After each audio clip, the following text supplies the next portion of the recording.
Hey, what's up guys? Welcome to my stream. So,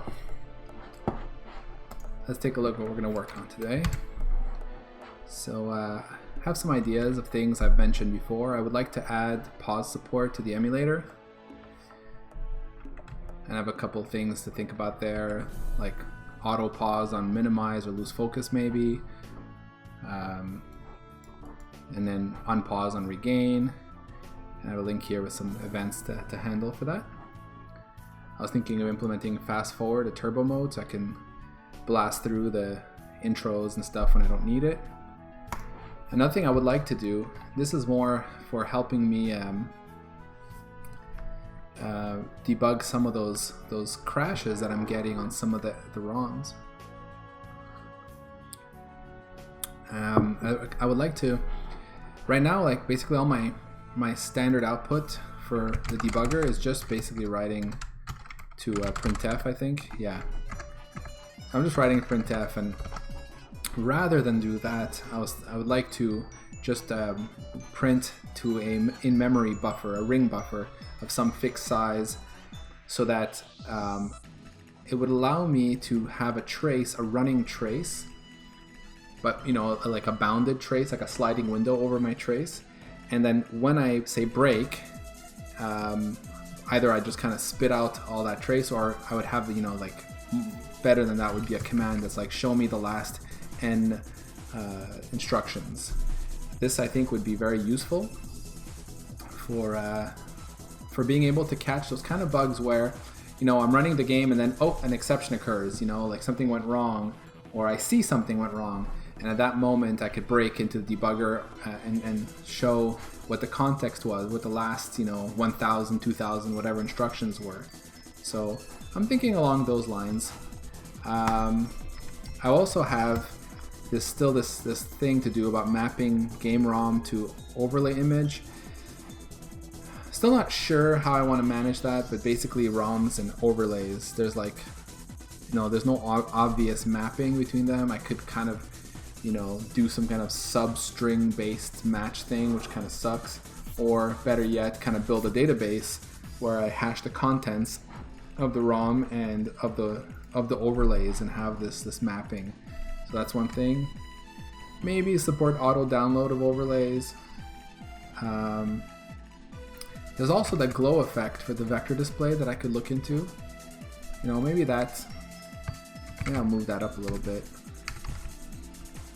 Like I don't really know what order I'm going to do this in. So before I get started, maybe I'll just show what the kind of like the current status of the emulator is. So this is what the emulator is looking like. And now we're shader based, and I can even change the size, which is really kind of fun.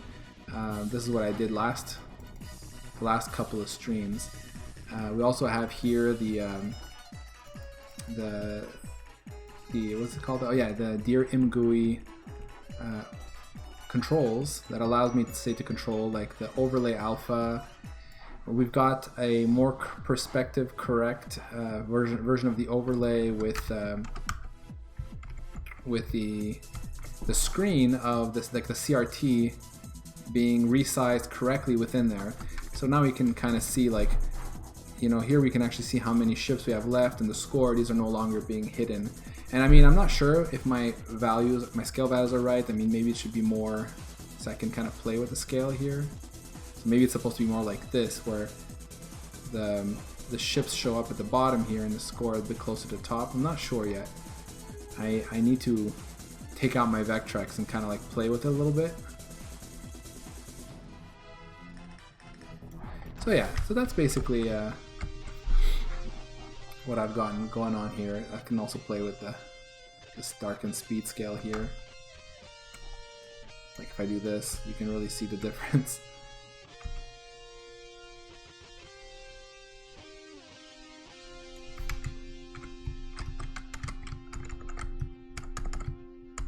It's kind of cool. I really like this effect. Anyway. So yeah, that's where I'm at right now.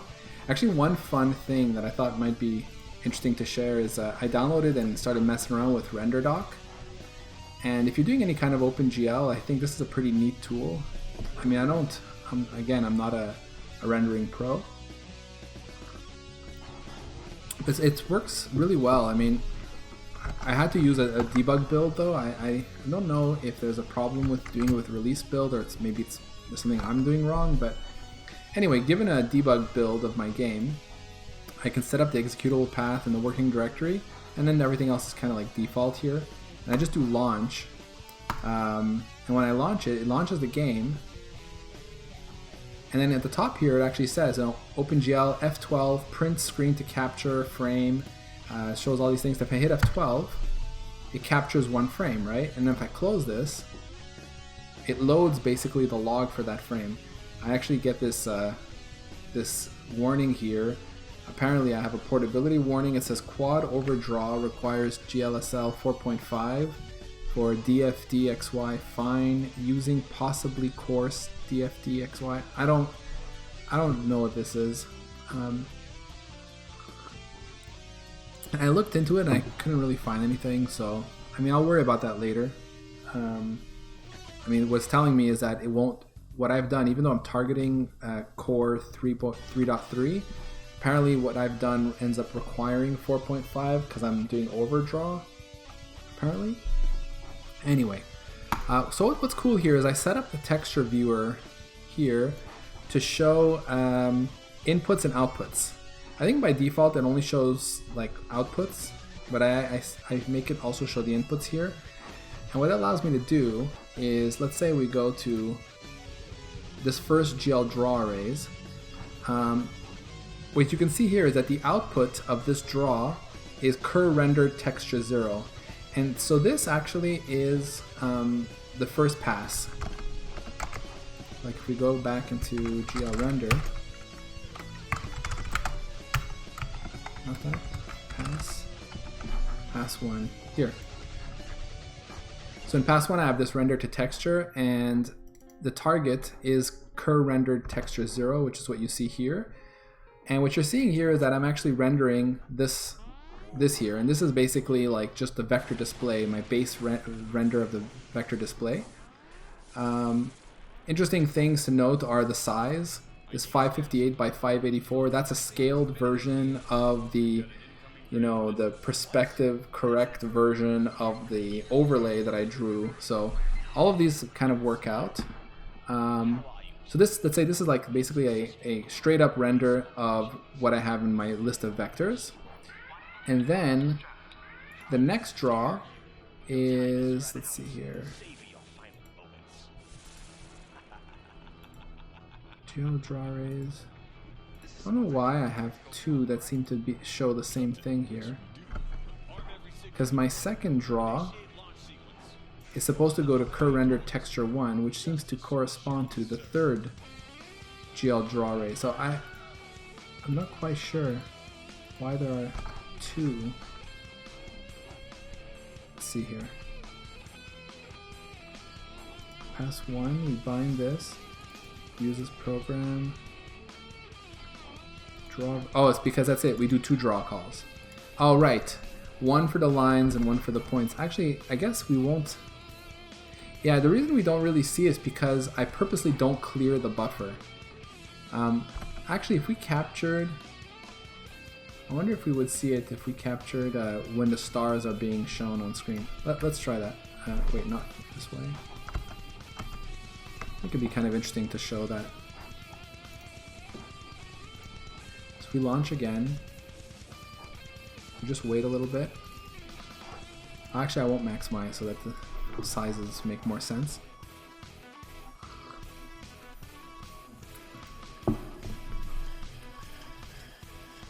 So it says Mindstorm. Just gonna wait for the ship to be descending.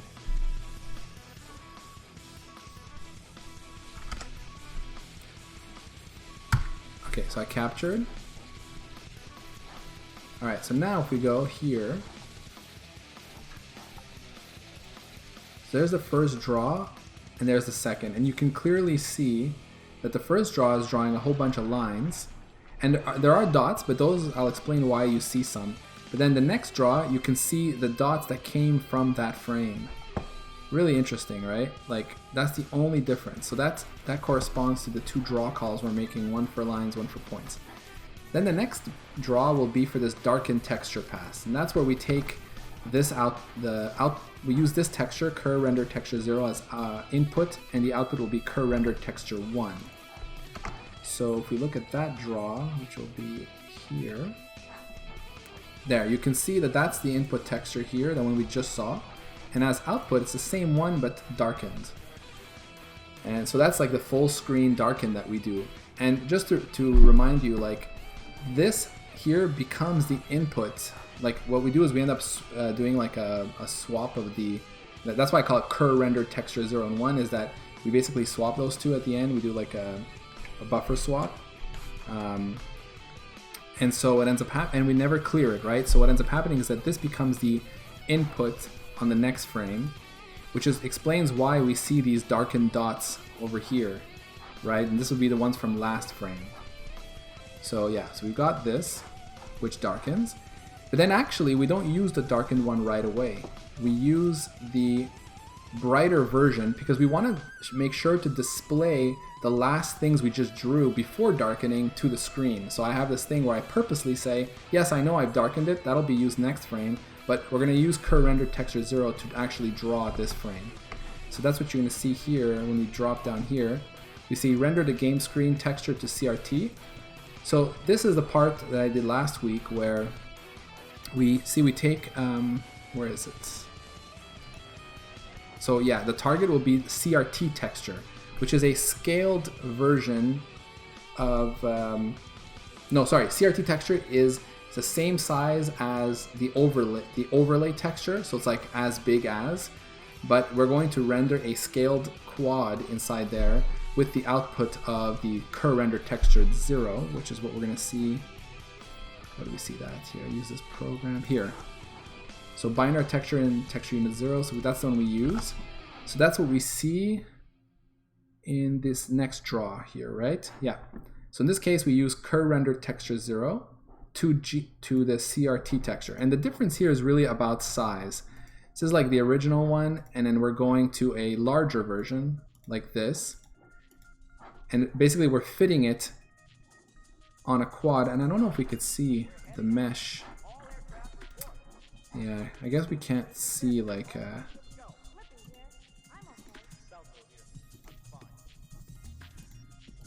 wonder if we can see like, it would be cool to see the buffer itself, not just the geometry, so we can see that this is actually a scaled version. Oh, there. This shows it. The VS output. So you can kind of see this white line around here. That's the frame buffer. That is like the full screen size. And then we're only rendering onto this smaller quad in there. So come back here, that's what this corresponds to. We're rendering this guy onto there as a smaller quad. It would be really cool if we could show both, but I don't really know this tool super well just yet. Anyway, so that's that pass, right? So now what that means is that we've got this frame buffer that is the same size as the overlay. And in the next pass, what they call the color pass here, this is the final pass here for me, the render to screen, where we take as input the CRT texture and the overlay texture, both of which are the exact same size. No, that's not true actually, but both of them that have the exact same aspect ratio, that's what I should say.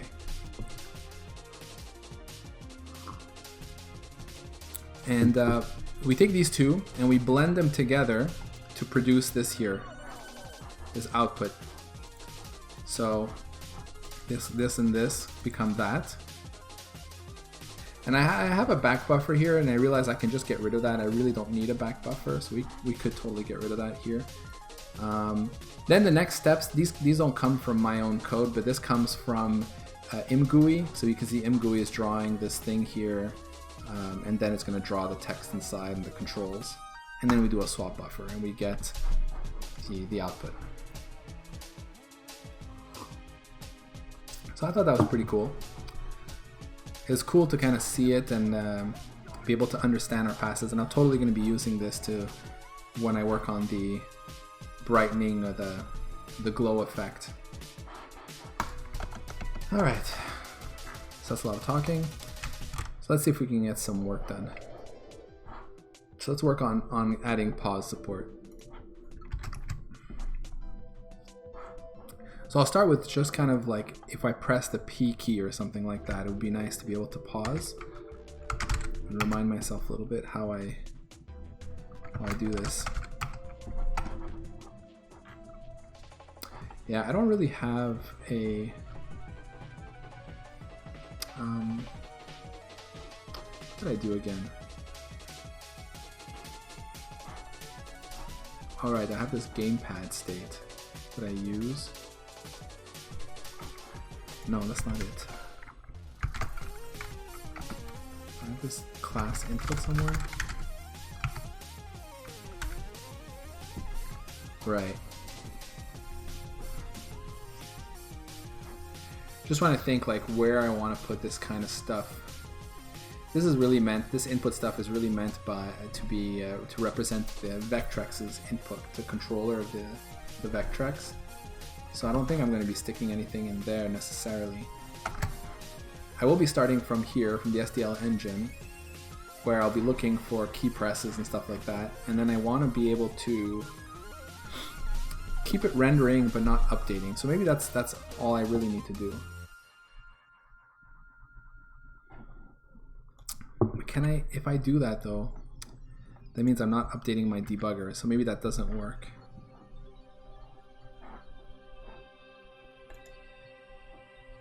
Let me see here. Or maybe what I can do is pass a 0 delta time. I think that should work actually. Does that work? Did I make it work for 0, 0? I think I did. Yeah. Yeah, that should work actually. That we just make the delta time 0. That'll be our pause state and everything should work. Do I still need this hack here? Absolutely not. Here, let's clean this up.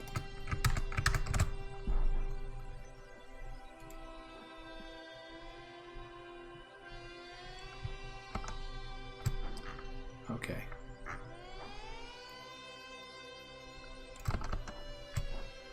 So here in SDL engine, we will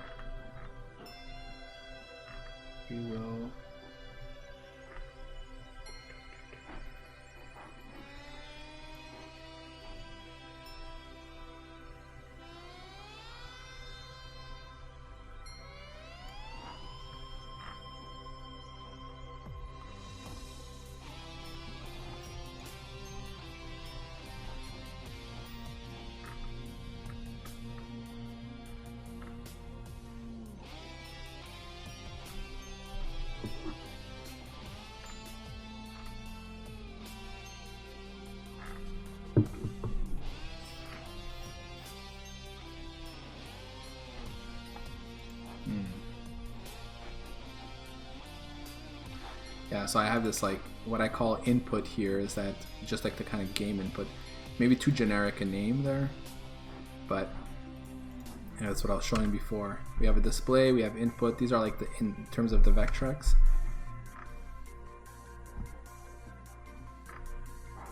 Just thinking about how like this code,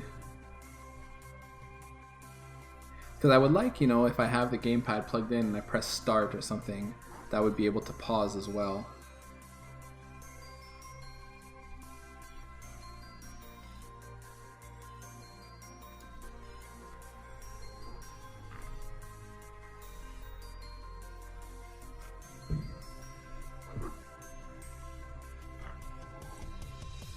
What I'm going to do is I'm going to make a separate function for this.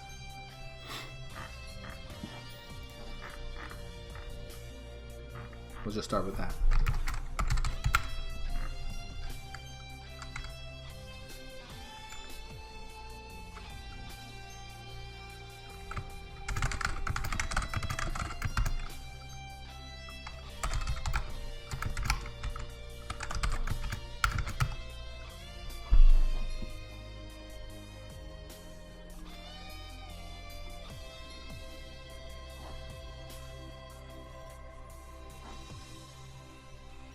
One thing here is I'm not really detecting like edges, So I'm gonna have to like figure out a way to know if you've pressed a key, not if you're holding down a key, which I haven't needed so far. So does SDL give me that kind of thing? I don't think it does.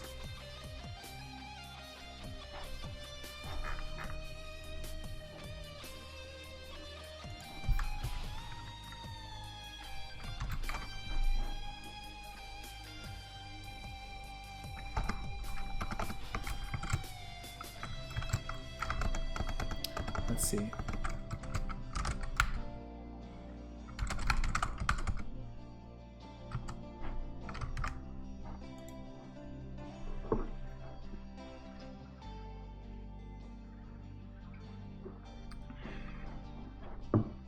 Oh yeah, I suppose I could use keyboard events.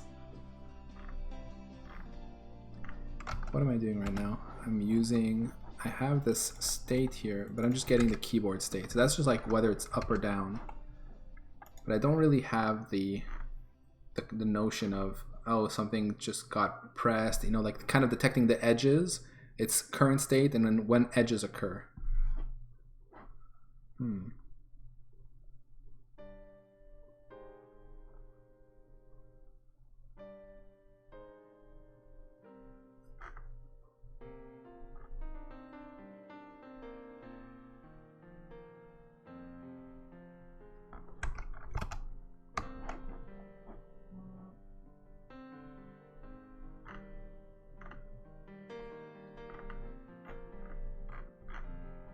Of course, I could also do it myself, tracking those edges that I care about anyway.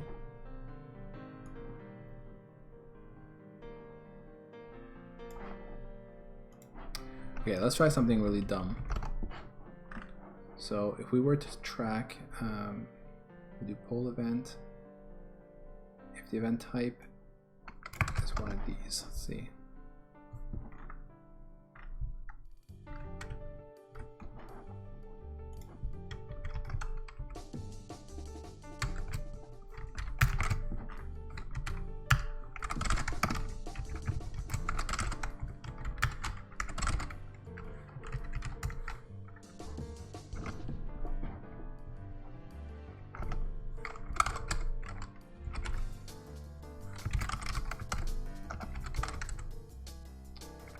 This is what?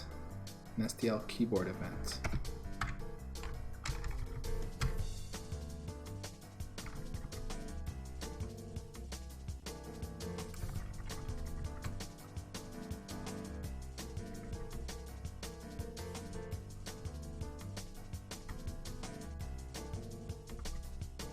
Oh, that's kind of nice. Okay, so it does totally handle it. Okay, that's useful.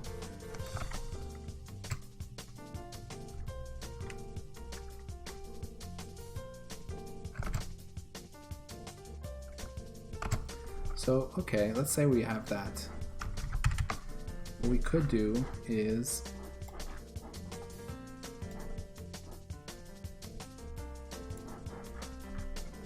find a good place for this.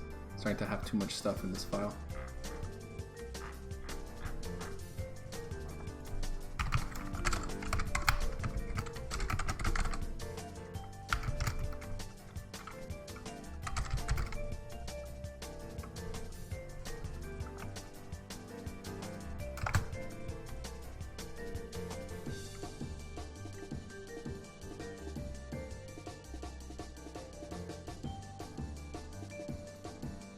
I mean, I'm guessing pressed means that it's an edge.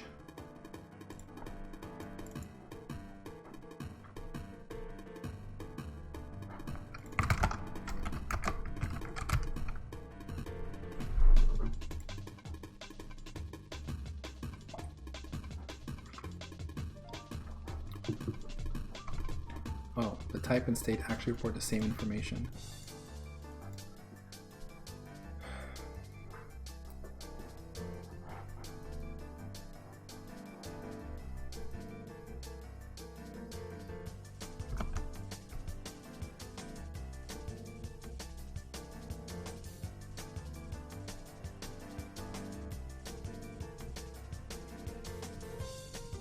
Okay. Yeah, that's fine. So what we'll do is we'll say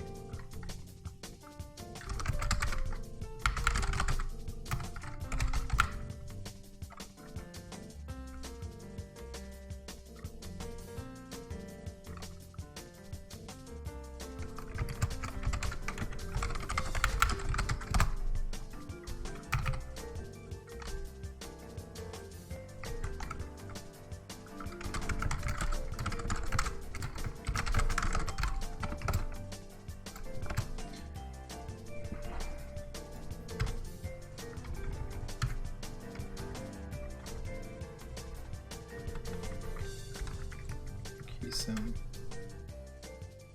Okay, so we can go by scan code or by key code. Should go by key code actually.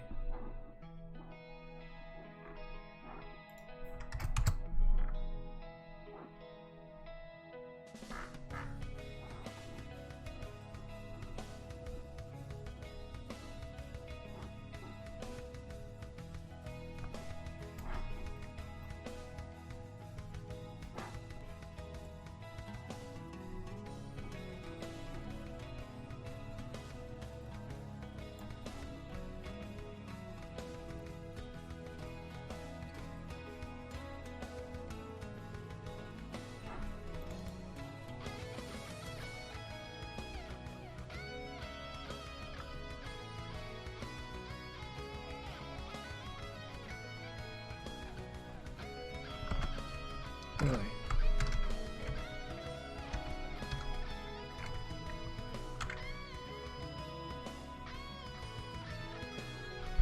Okay, so actually we're gonna go with scan codes because I can always convert from scan code to key code, it seems.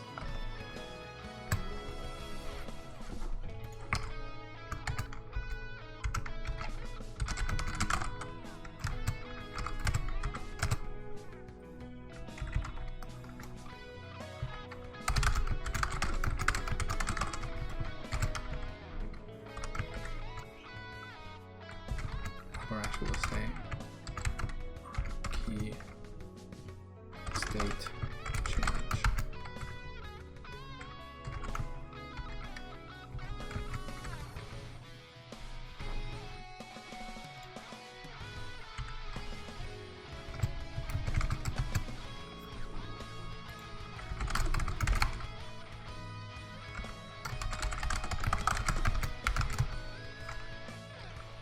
So the idea here would be to just call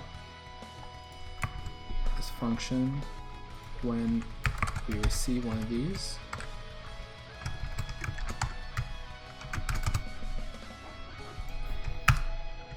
And when we do, hey, good evening, the Tech Mouse Inc. How's it going? It's the first time I see you here.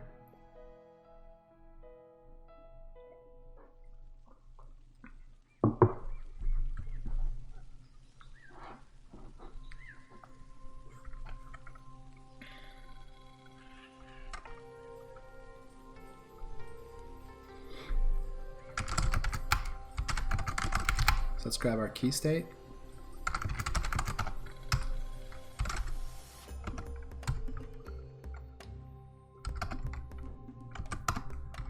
From the scan code. And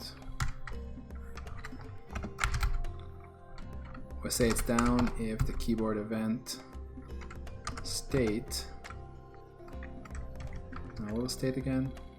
STL pressed or STL released. I guess we could also just look at the type.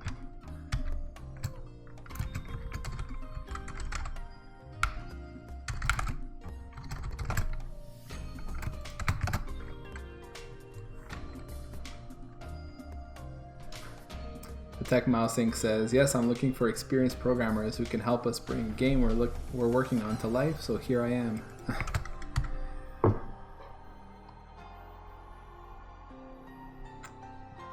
I appreciate the interest, but I am extremely busy, to be fair. I've got this emulator going and my day job, so I'm not sure I'm the right person for you.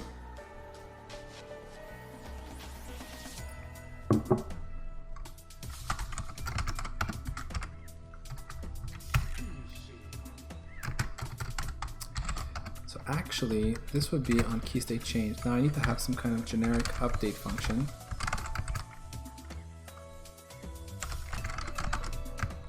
That needs to be called like once per frame.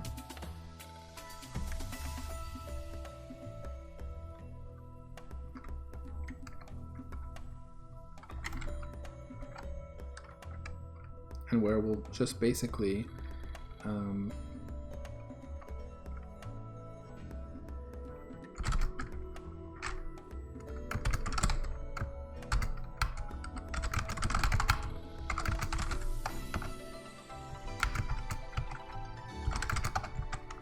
say pressed becomes true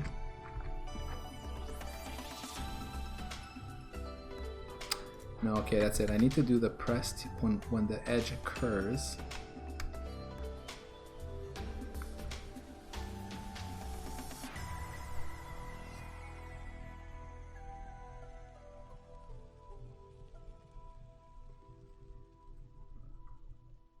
Just trying to think what's the simplest way to do this.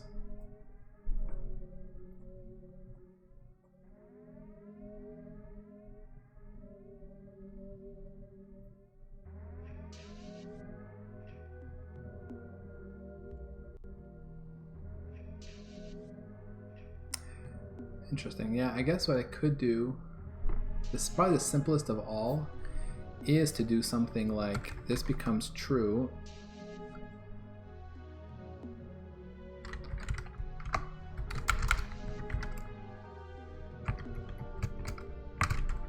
If the key state was down already, no, it wasn't down before, and becomes down now. So let's say like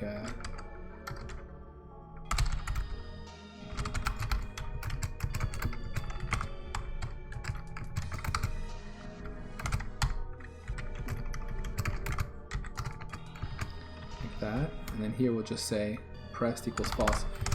So here the idea would be that I would need to call update key states after I've gone and sent, processed all my key states for this frame.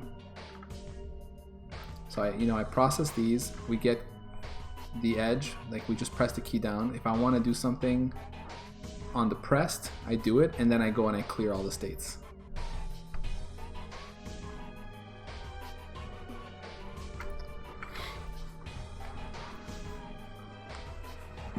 TechMouse Inc. is saying, no worries, there's no deadline and your schedule should come first. I mean, it sounds cool, but honestly, it's like very difficult for me. I would not be able to commit to anything. But look, if you want to send me some stuff, I'll take a look at it. At least I'll encourage you guys. I don't mind doing that.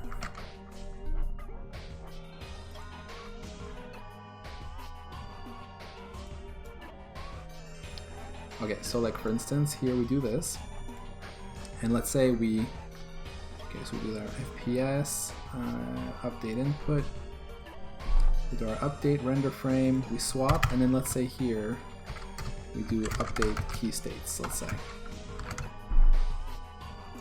And maybe I'll give it a better name, like, post frame update key states or something.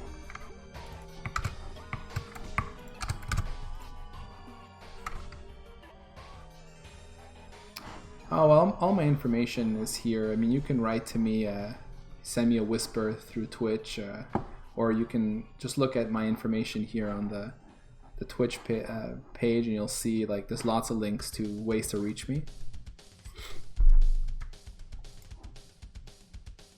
You can go on my Twitter or whatever. There's lots of ways.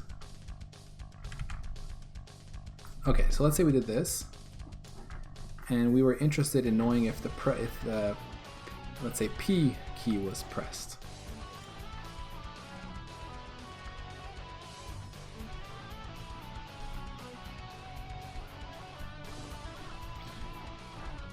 All right, cool. Well, thanks, the TechMouse Inc. And if you want to hang out for a little while and watch me code an emulator, you can do that as well.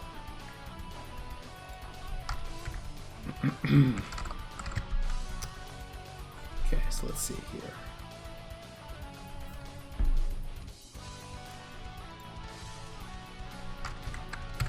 let's say update pause state, right? We want to pass in pause, and here we'll say if key states, and we're gonna check a scan code, or yeah.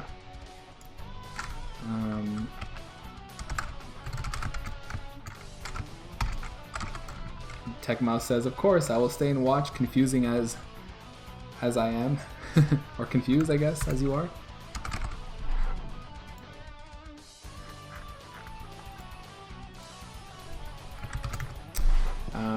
Well, if you're confused, just ask questions.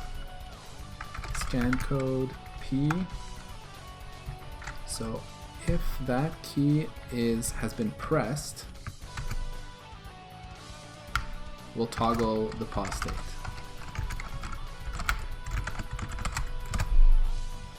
Hopefully this will work. Alright, so let's see here. Where should I check that? Looks like I check it here.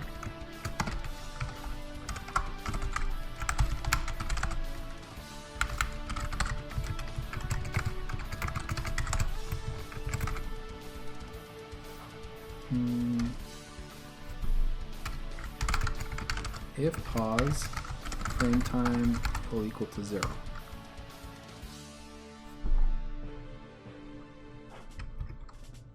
Oh, did I make it const? It's possible.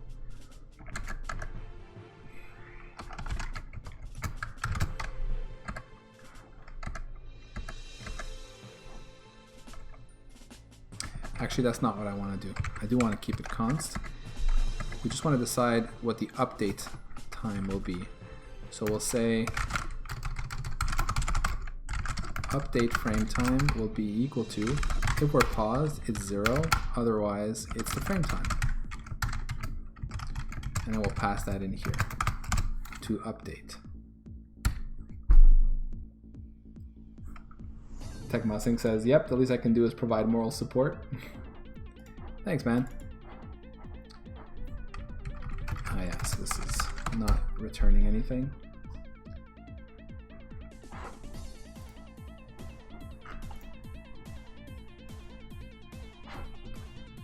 So let's see. P.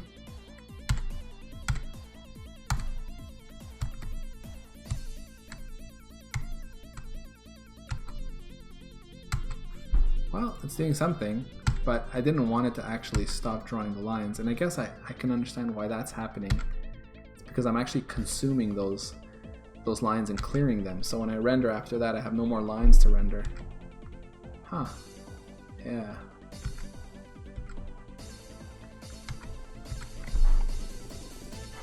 But at least we know our input code's working.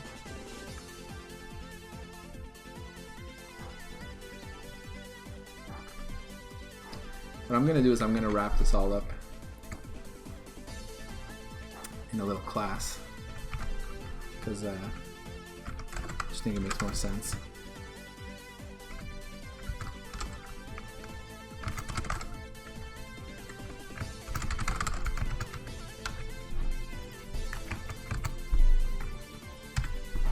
Actually, I don't really like that, but it's a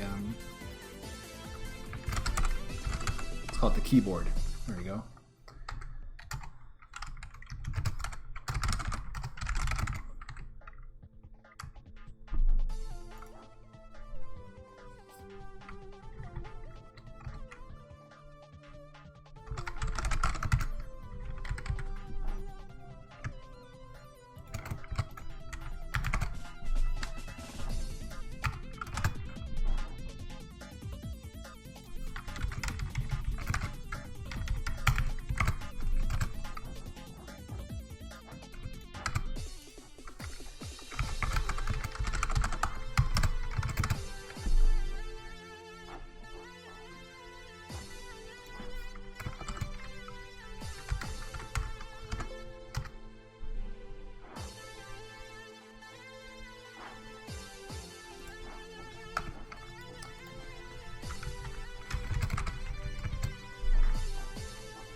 This way we can return a key state by const ref, so it can't be modified.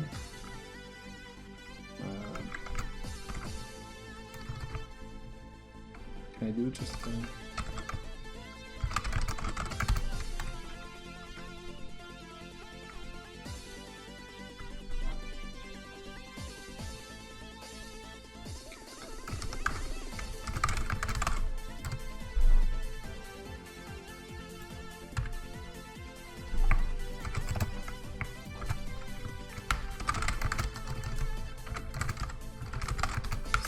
code, return key states of scan code. Like that. So here we do like this. Actually, we need to use the keyboard. Okay, perfect. Now I need to use my keyboard to do some stuff down here. There's the on key state changed, and then the post will be done on the keyboard.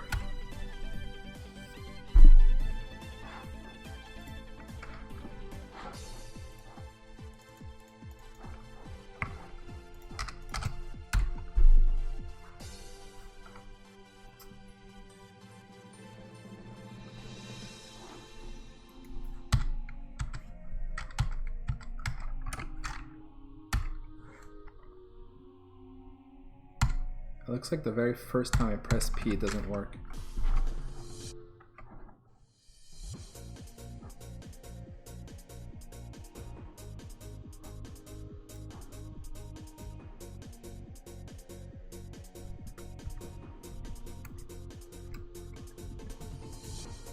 Right, of course.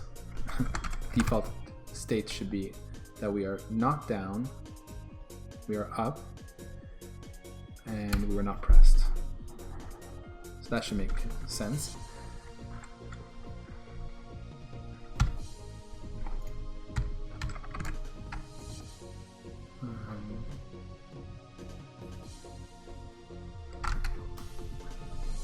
It was just a focus problem?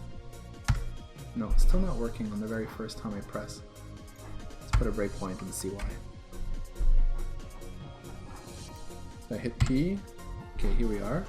So we grab our key state. The type should be equal to down, it is. Now if we were not down,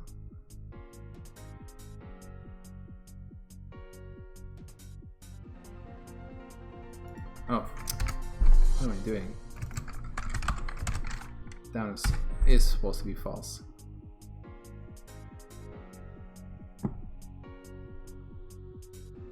Oh, and the condition is if we're down, if we were not down. Yeah, okay, no, that's right, that's right. Press P. Okay, so we just got a down event. Now, not down and down, so press should become true. Ah, but then we get another event.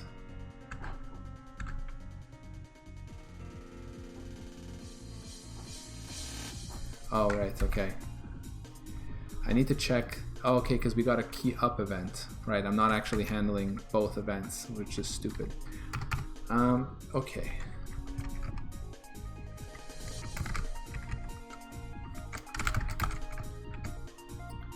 We just got a down event.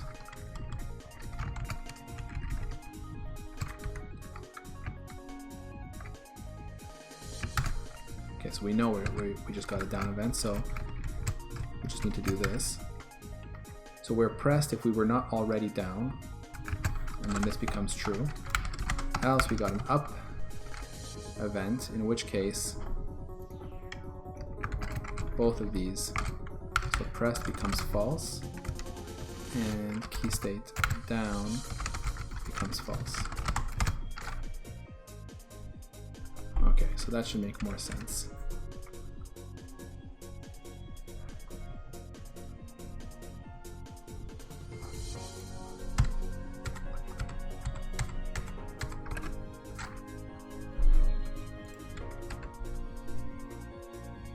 Still getting an initial P not working in there, so why is that?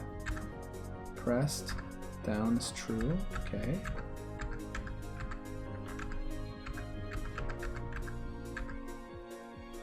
So that's interesting, it got the key down and key up within one handling of events. It's kind of sad.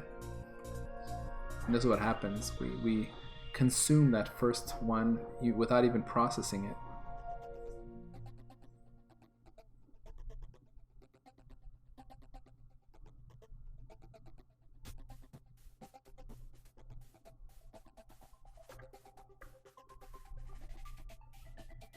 Actually, maybe I could just ignore this.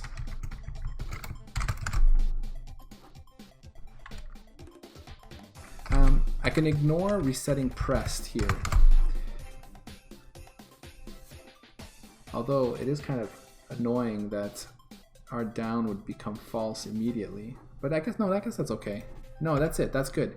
Because if we're not holding the key down, then the state will be lost as if we never pressed it. But we will know that we pressed it at least once until at least the end of the frame where we reset the pressed state. Yeah, that works. So let's see, now it should work. There we go. Okay, so still not giving me the pause that I want, but at least we know that our logic for the keyboard is right, and we're getting our pause state toggling.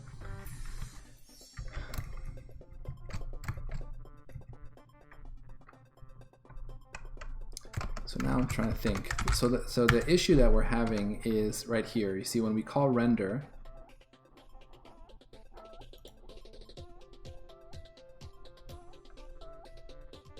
actually, now that I think about it,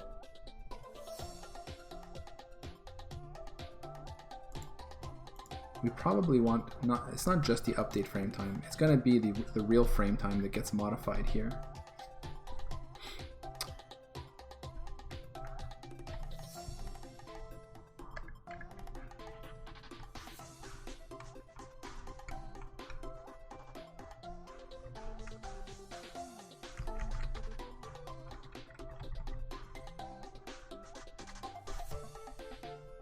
Okay, so what I'm thinking here, I don't know, let's try this. If we were just to pass in these in here, so then these would get delta times of 0, and we could do like a little thing that says, you know, if the delta time is greater than 0, then we clear the lines. I don't really like that kind of code, but it is kind of like if no time passed, we want to keep our lines, perhaps. Maybe that makes some sense. Interesting. Very interesting.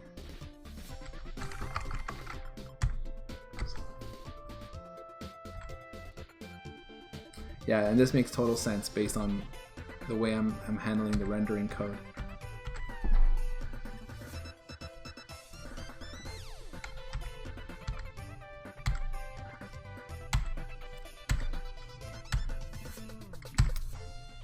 I mean, there's not much I can do about this because the way I'm doing it is that I am darkening the screen. Unless, you know, we shouldn't be darkening. Actually, if the delta time is 0, let me go see what the darken does. It shouldn't do any kind of darkening if the delta time is 0, right?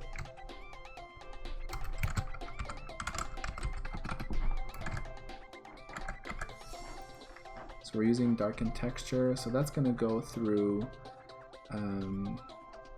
darken texture here.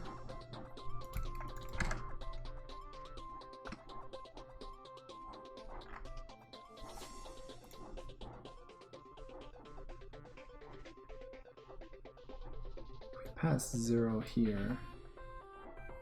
Oh yeah.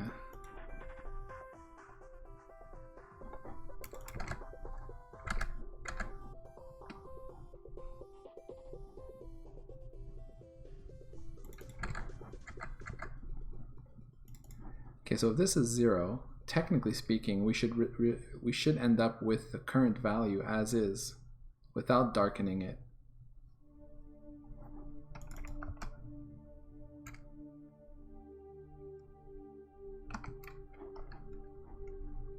Fascinating.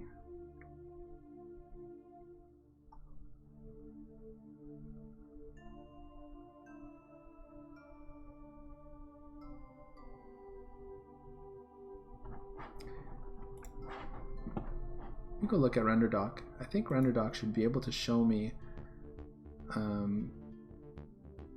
the uniforms that are passed into the shader, right? So this is the path that gets darkened here, yeah. And we have some uniforms here. I guess it's because I'm not giving them names.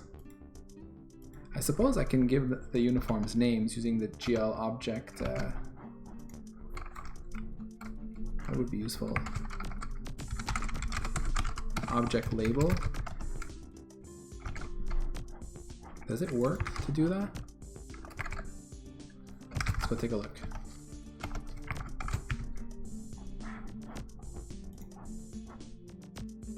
The namespace from which the name of the object is allocated. Buffer, shader, program, vertex array, query, program pipeline, transform feedback, sampler, texture, render buffer, and frame buffer.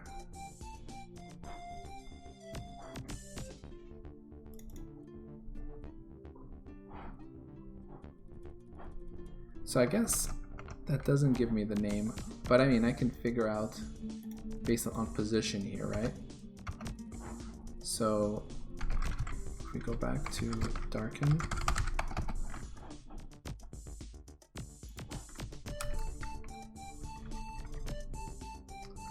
so the 0th one is our texture.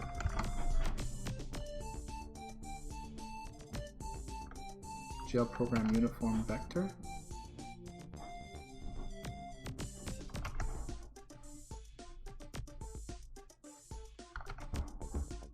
Okay, so there's the use program, the active texture.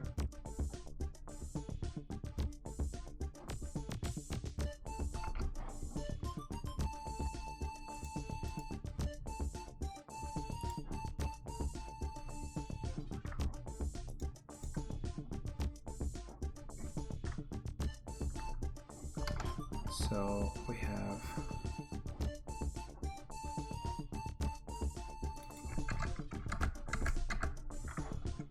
one GL uniform here, one here, and one here. So there are three of them being set. That corresponds to the 3 we see here. Okay, there you go. One IV, one FV, one FV. It is kind of too bad that it doesn't show the name.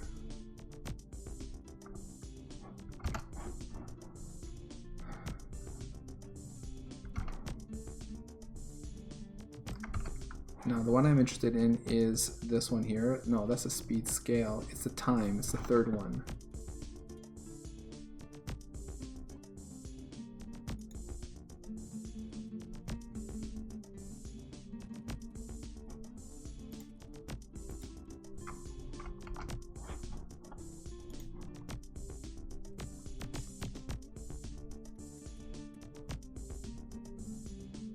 Oh, okay, so the problem, so it is working, like it is passing 0. It's because the frame before we're paused generated a darker image. That's the problem.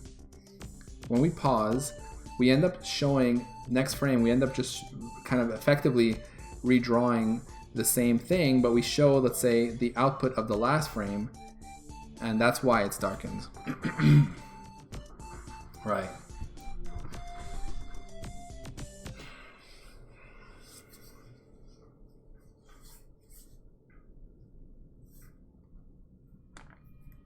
I mean, there's not really much we can do there without putting some kind of very specific hack.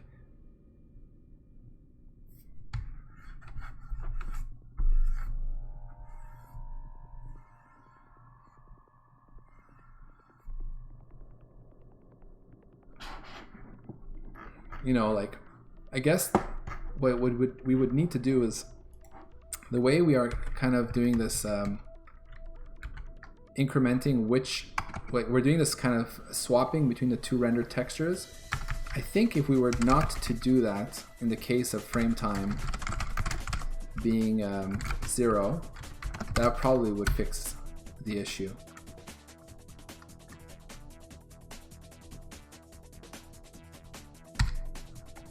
And it doesn't.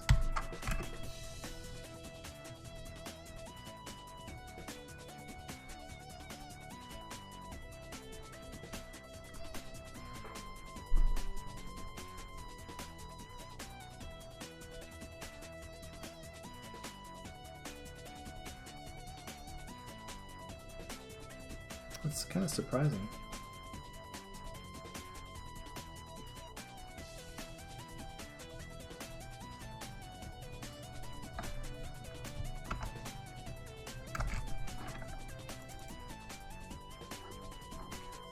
Oh, right. No, it's not surprising.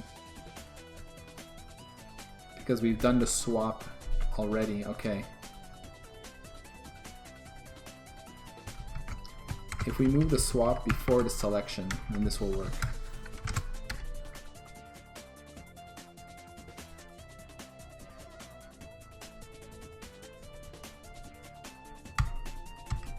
There we go.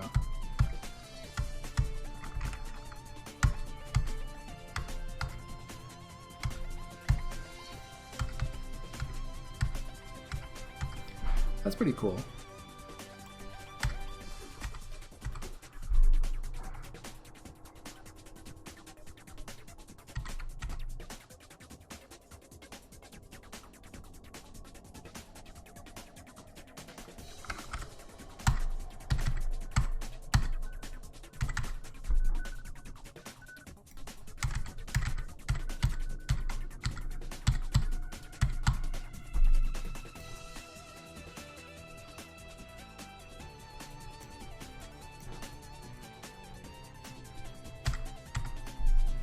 Right, certain things like doing the scale here won't work until we actually give it a chance to render. I mean, that's just the only thing I can do really. If I wanted to avoid all these problems, I'd have to do something like have a special pass in here in my render scene that just says, oh, you know, our frame time is 0, so just skip everything that we do and just render the last frame without touching anything. That's probably the right thing to do, I think.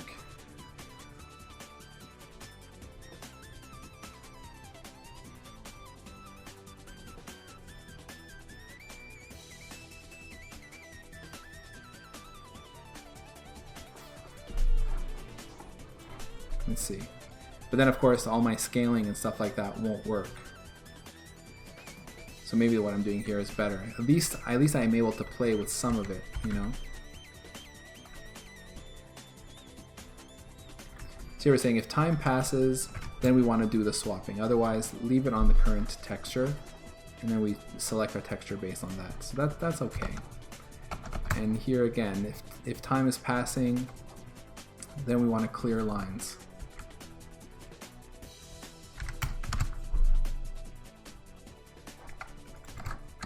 I don't really need this elapsed anymore.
I use these, yeah, down here to do my FPS stuff.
Alright, so I changed the code a little bit.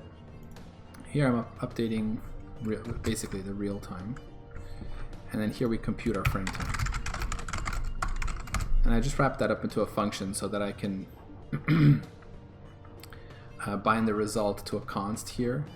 And we do an immediate invoked lambda where we first do our clamp.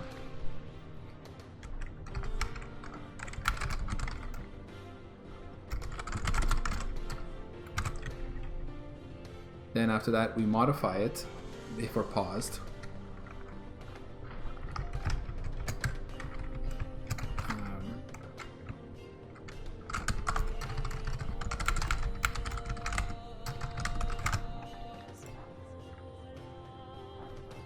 Let's see if this works.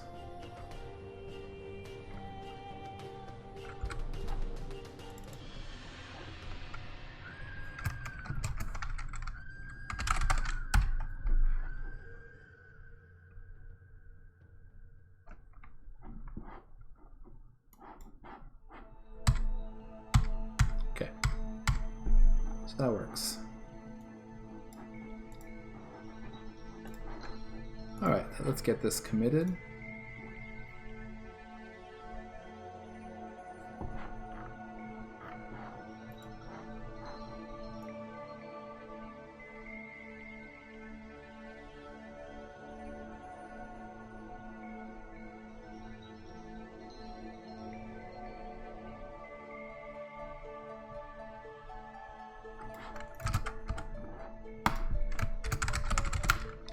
Implement pause, toggling pause.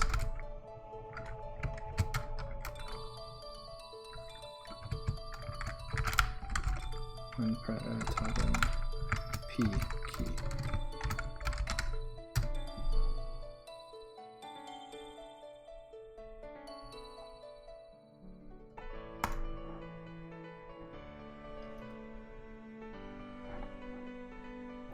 I kind of did want to also be able to pause when I press start on my keypad, but I'll do that another time. Oh yeah, and I didn't do all this stuff here, kind of pausing on minimize or lose focus. So there's still a bit more to do here. I'll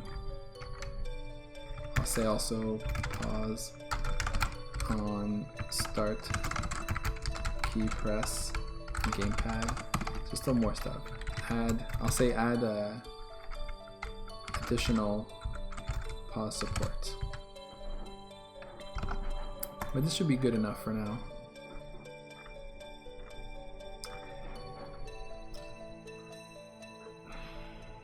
Now interestingly, I can make use of the same thing to do this like fast forward thing. Hey Fred, how's it going? Haven't seen you for a while. I mean, here anyway.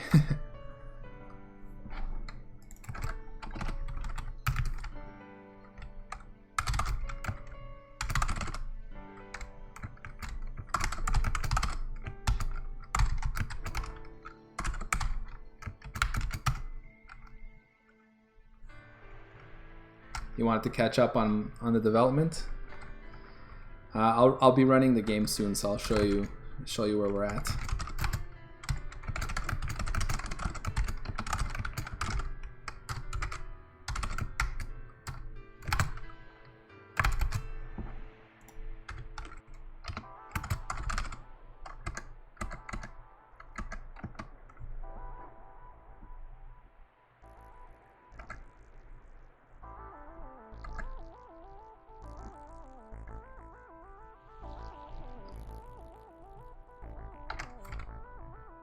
Oh yeah, that's right. It's called grave. The tilde. I probably shouldn't be using scan codes, but it's okay. I'll change that later.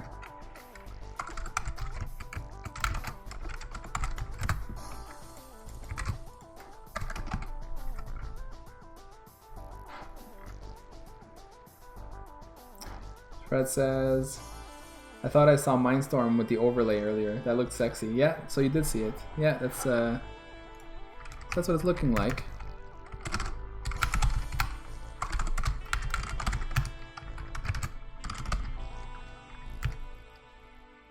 Actually, turbo, I don't know if I want to do pressed or not.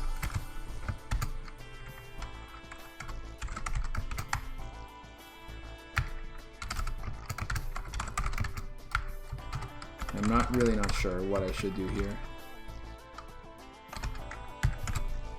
Something like that. Instead of doing press, we'll say down. We'll just say return, or turbo will be equal to if it's down.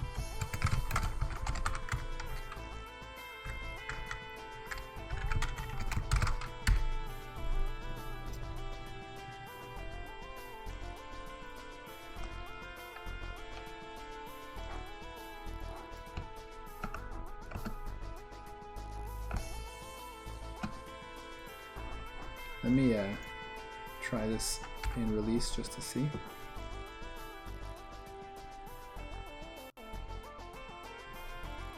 Because in debug it's actually too slow, so when I speed up the frame time it just spends more time running instructions. Okay, that looks like it's working.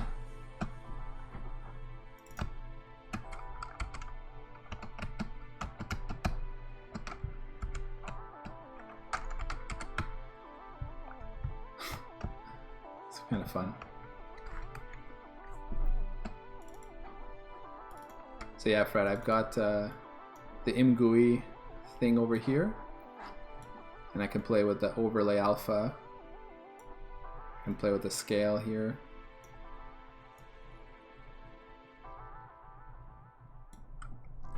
Fred says it's super cool. Yeah, I'm pretty happy with that.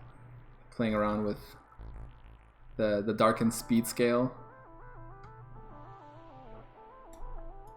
Like you can really see, like if I put it to 0, then you know it just never darkens.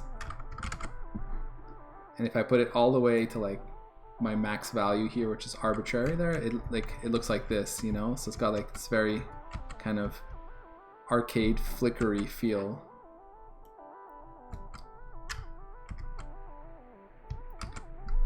And emGUI is really cool. Like, you know, you can play with the sliders, but if you like control click, you can actually enter values and they change in real time, you know?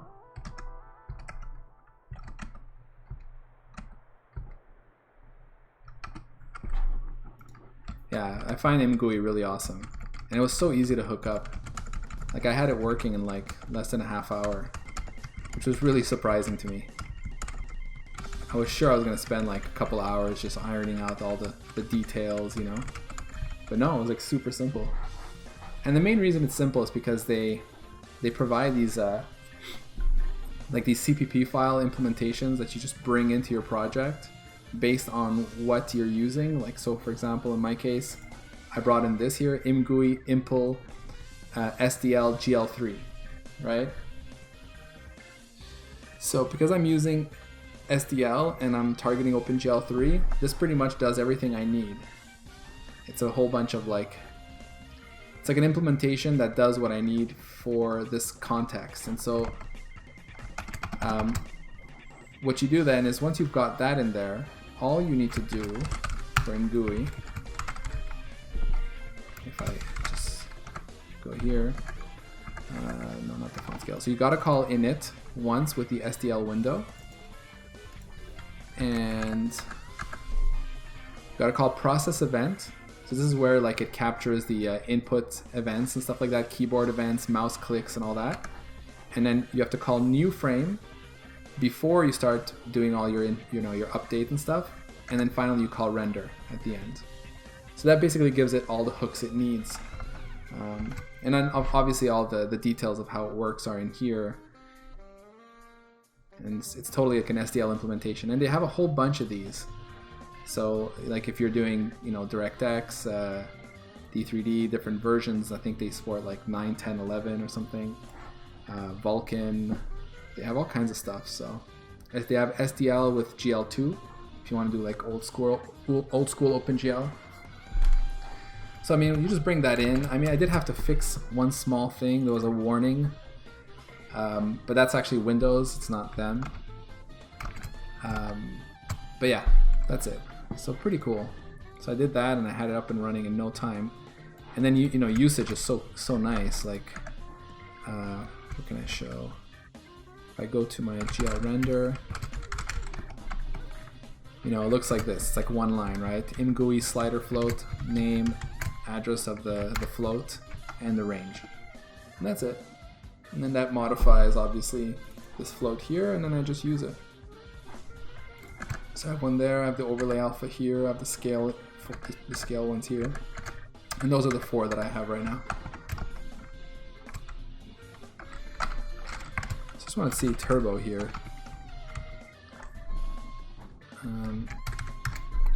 So I kind of like it, the holding down. So what if I just made this 50? How crazy would that be?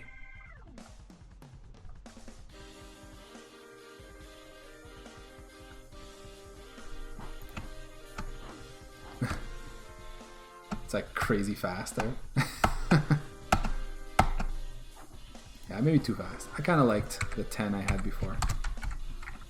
Should be good enough for now, and I might do something later where if I press like plus and minus, I can change the speed at which it moves in general. But this should be good enough for what I need. And you'll notice, Fred, like I'm doing the thing where I'm correctly sizing the screen based on the aspect ratio based on the window size.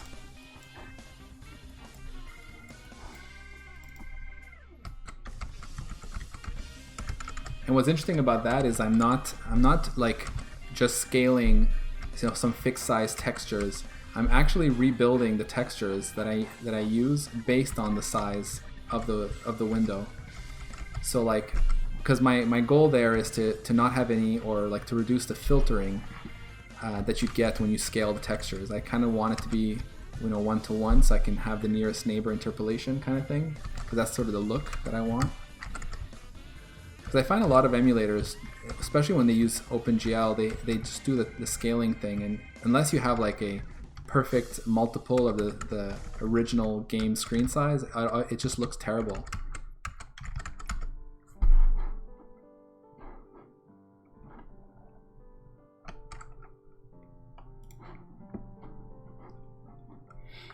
Yeah, Fred says, right, because you're vectorial, which makes total sense.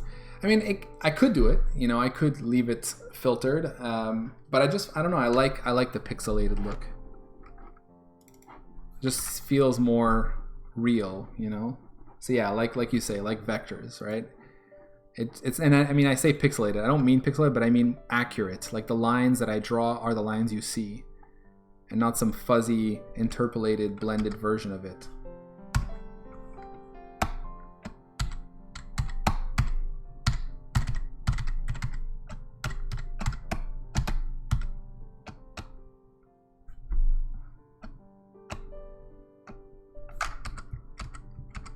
You misunderstood what I meant?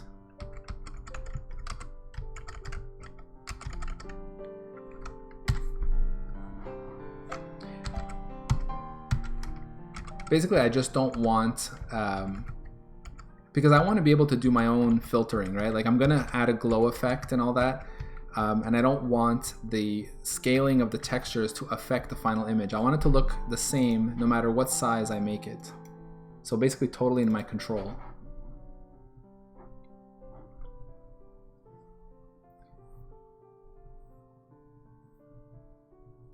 Yeah, so Fred is making the valid point that with Twitch on the stream, there's encoding and resizing going on. Resizing? I don't think so. I think you're getting just 1080p, right? Because I'm not a partner, so I don't get all the different sizes. But definitely the encoding will be adding some kind of artifacts in there.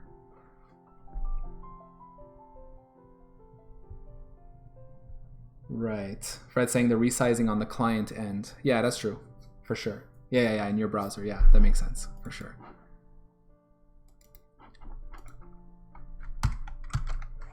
Okay, so... Yeah, one thing there, and I don't really have a fix for that, but like if I pause and then I change the size, it's going to end up clearing, because when I change size, I call on window resize, which then basically recreates all the textures, but I haven't done a frame render since then, so we don't see it right away. I mean, I suppose I could do something like, I wonder if I could fix that. Like on window resize, if I were to just call a render scene with 0 time. Oh, actually it would not have to be 0. It would have to be like some small amount for it to actually show. This is just total garbage hacks, but I'm just curious if that would work.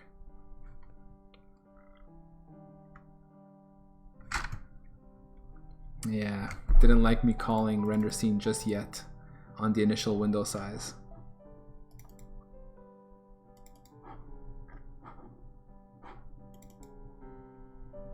Because I guess imGUI is not yet initialized. Yeah, that's why.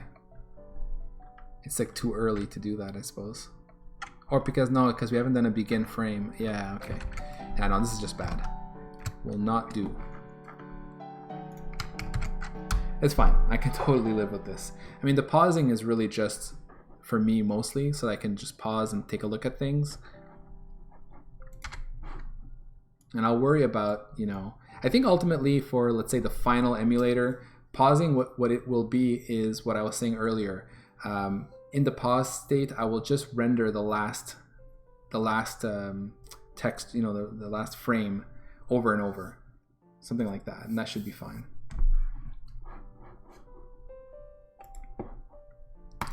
Fred says, I can't wait to see the filtering glow effect.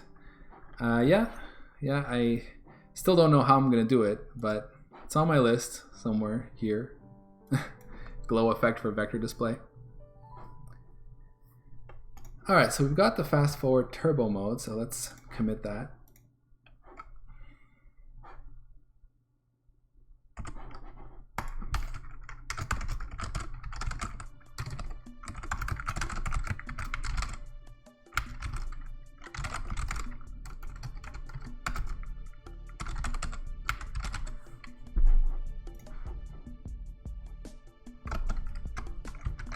I'll move that down to my done.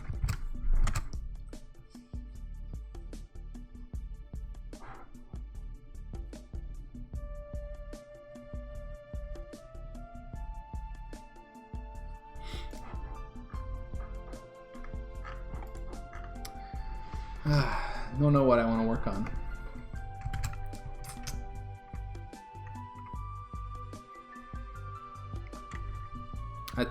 Honestly, I'd like to work on the glow effect, but I'm not sure like what's the right way to do it. I read a little bit about it. It's basically what I've seen is that there's some kind of 2 passes that you need to do to like do a kind of a horizontal blurring and then a vertical blurring, but I'm not quite sure, you know, how to, haven't really looked too deeply into how to do that. So there's that. Maybe I could work on this.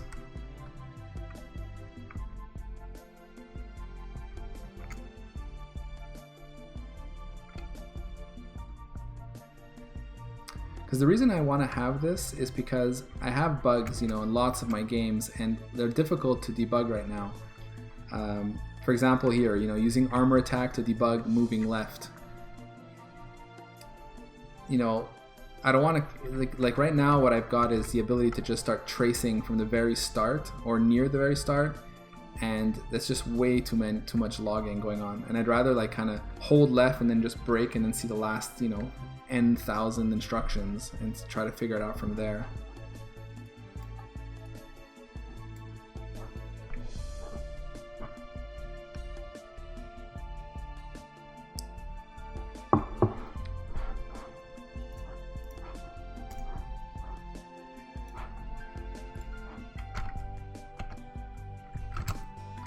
These are the overlays. I should try just for fun. I know Star Trek works, so I should be able to do the Star Trek one. Let's see.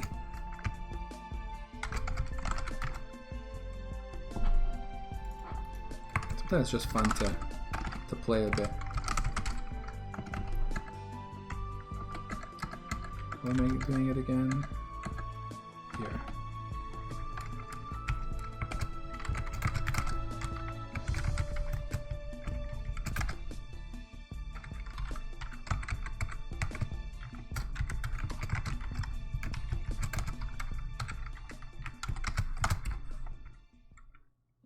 So this should load the Star Trek overlay.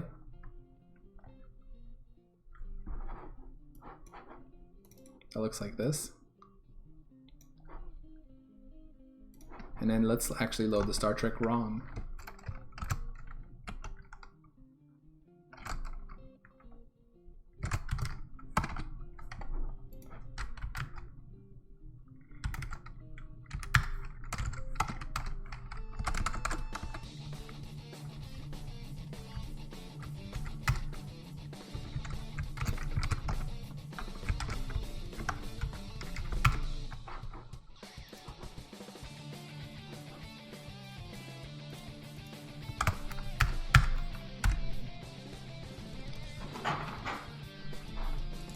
Here, and I'll even plug my controller in there.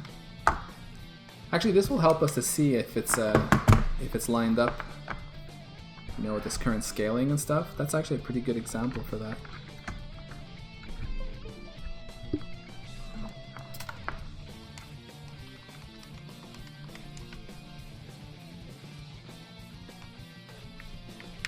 Hey, pretty good.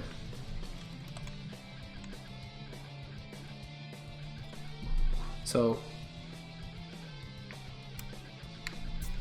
whoa. I just got killed. You can see there's some bugs here. Holy crap. It's not giving me much of a chance here.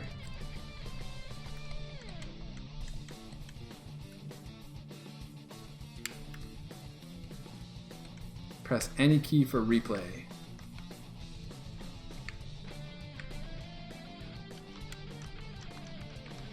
Okay, so Y is to shoot. That's like some kind of shield.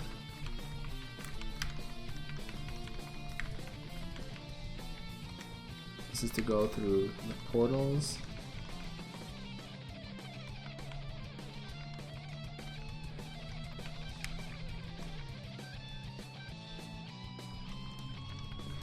Tell you one thing, this game is a lot easier with a gamepad.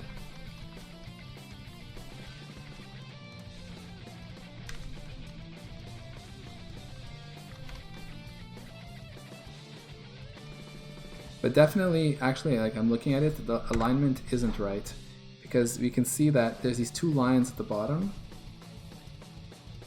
and I think they should be above the firepower and the shield strength here. So like if I...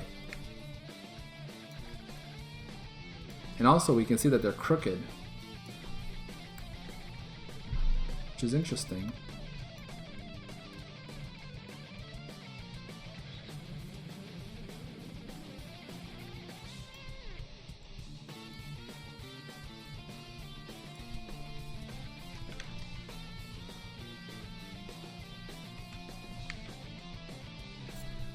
Yeah, so that's kind of weird how they go up like that.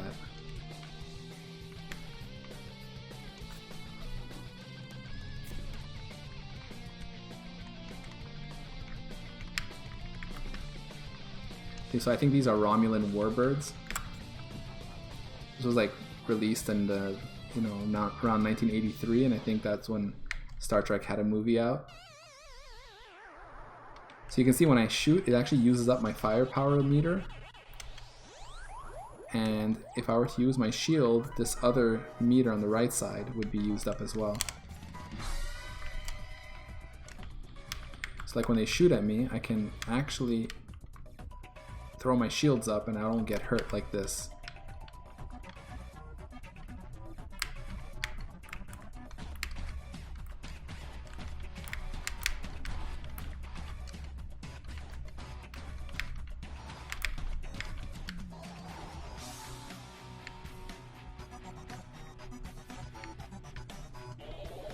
Fred says, such a cool game.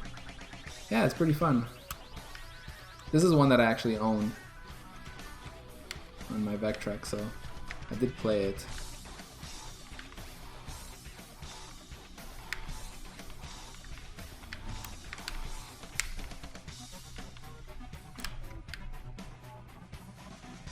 And then there are these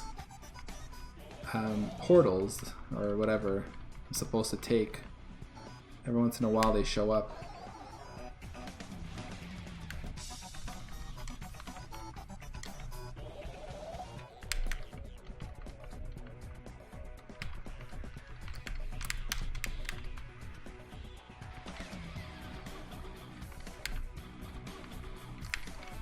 Damn, these guys are hard.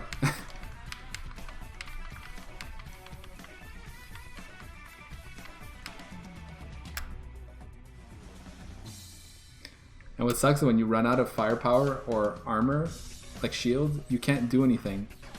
You just can't shoot and you just can't protect yourself, so you just move around until you die.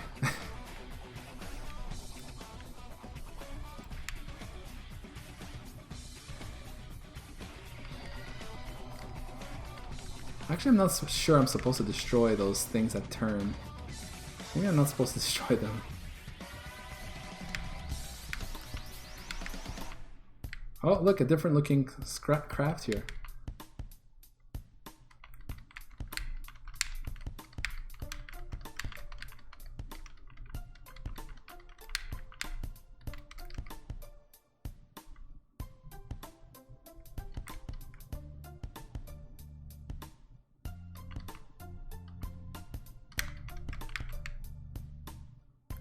Next sector. Yeah, like I think that thing I destroy here is supposed to recharge me if I do this on it. Right on the door. There, you see? It recharges my firepower and my shield strength. I totally forgot about that. And if you accidentally shoot it, you're done, you know?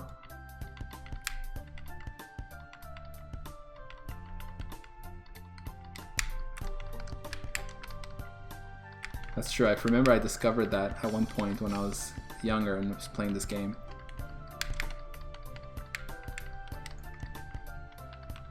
I had no manual, so.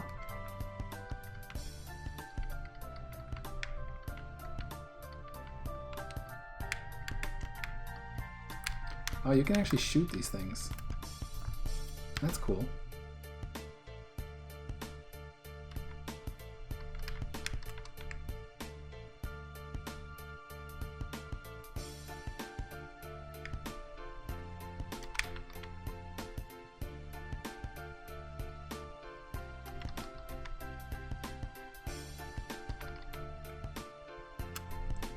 Alright, next sector. So in this sector I should be able to recharge myself with this thing.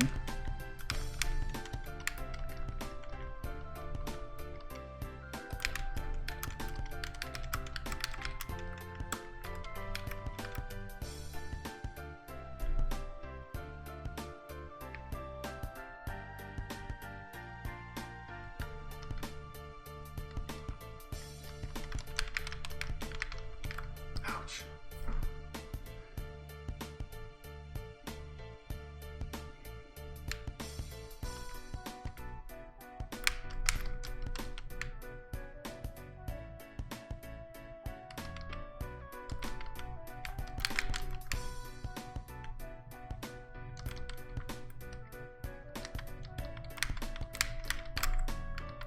These guys really fly fast. Come on.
And I'm running low on firepower and shields.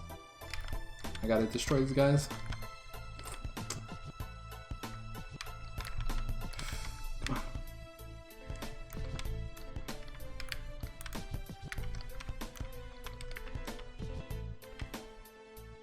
Uh-oh, I'm out of shields. Crap.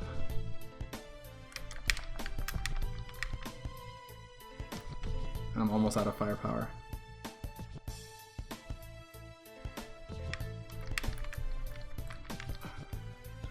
Oh, phew. Just made it to the next sector. So now I really need to recharge. There we go.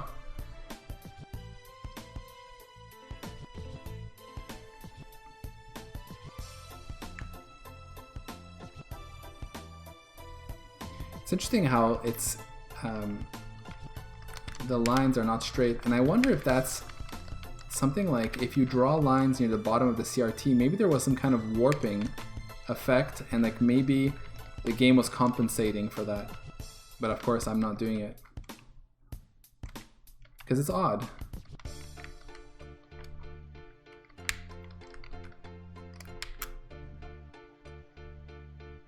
Oh, I think it's, yeah. So 26,300. And then you start all over. Okay.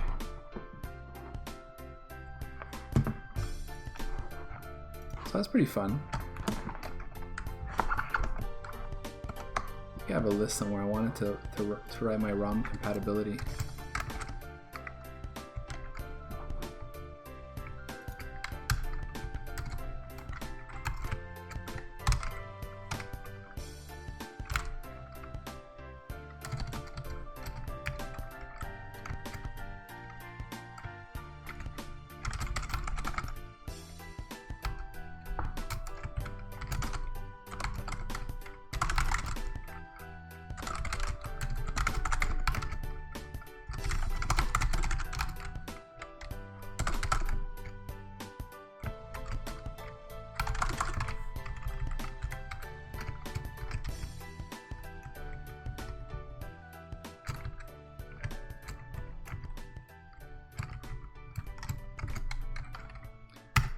Yeah, I think Berserk plays perfectly well when I played last time.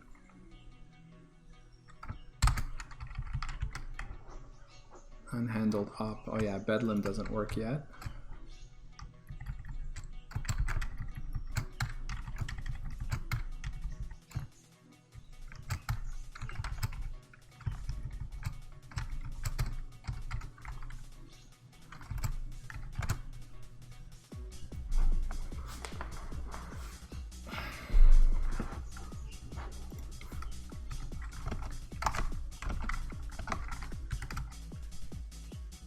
There was another one I think that I played pretty well. Was it? Don't think it was Clean Sweep though.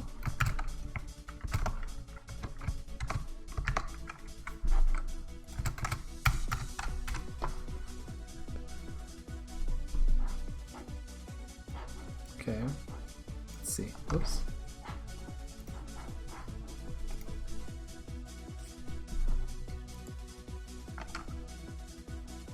I don't remember this actually plays. I think it has an unhandled operation soon.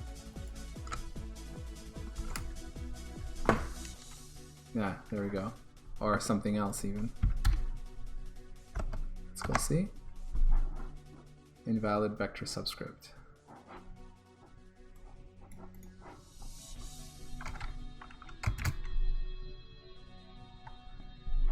Here, we'll use turbo mode to speed it up. Okay, so we're getting a read.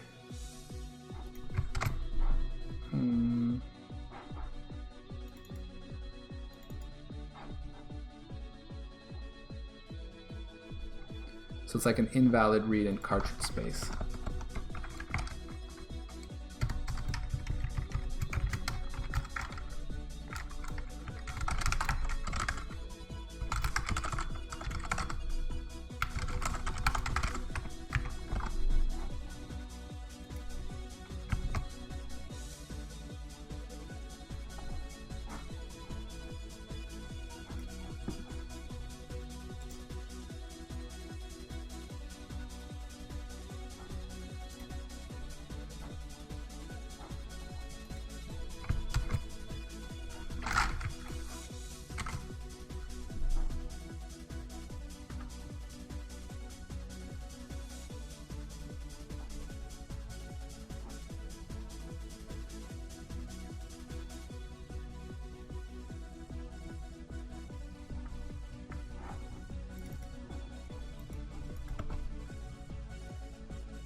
Oh, I don't know. Feeling a bit tired. I don't know if I want to start something.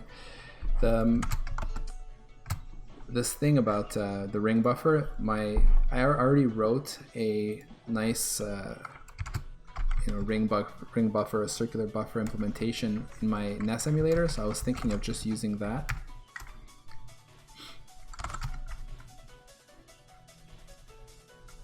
Yeah, it's here, circular buffer.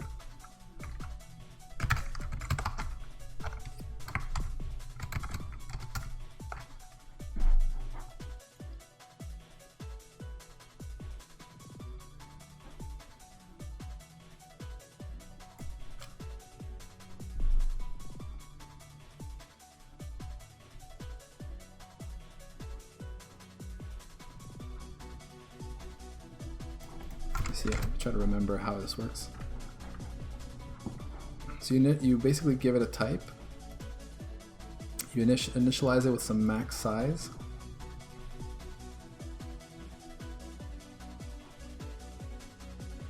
You can query. So yeah, the whole idea is that it does its own, like, the whole idea is you keep calling pushback, and I think it automatically just overwrites values and pushes like the cursor around. So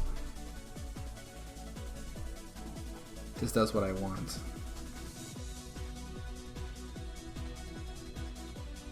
And I have like pushback, pop back, pop front. I can also push back n values if I want. This was used for a couple of things in my NES emulator. I actually initially wrote this for my audio buffer, so that I could have like a ring buffer for audio samples, and then I also used it for having save states in memory, so that I can do like a rewind. And I kept enough save states in memory so that I could rewind 1 minute worth of playing. I mean, so that was pretty cool.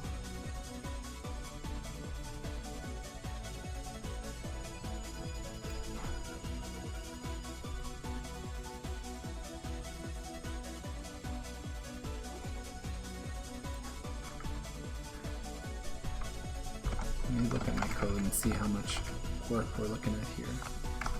So basically it's going to be everything that does a printf,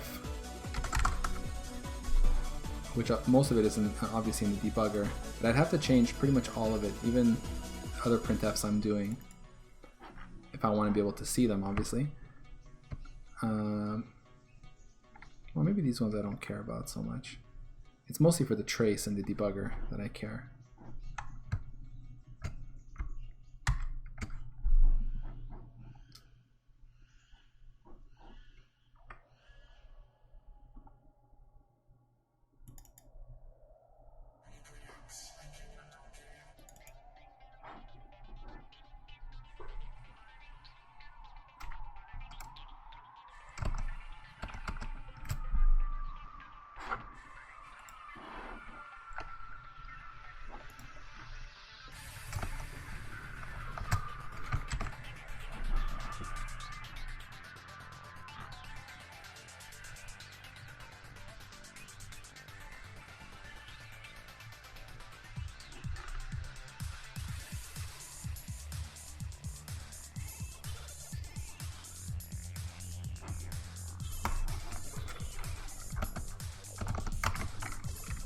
Okay, let's see.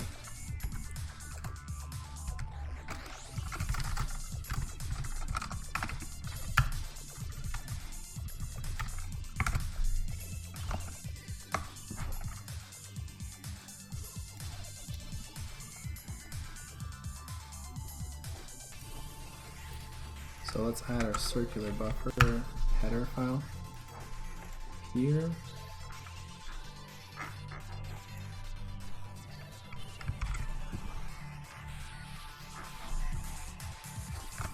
Go into our debugger.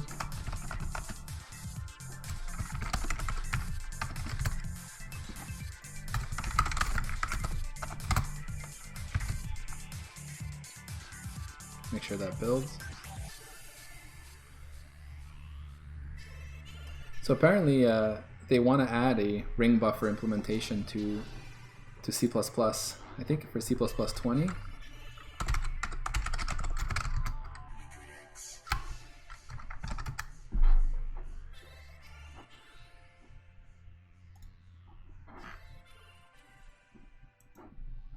Yeah, the boost library has one. Circular buffer here.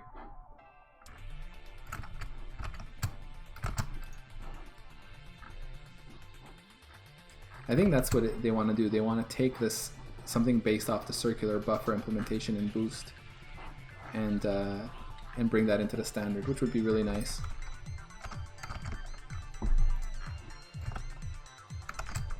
Okay, so this builds, so including it is fine.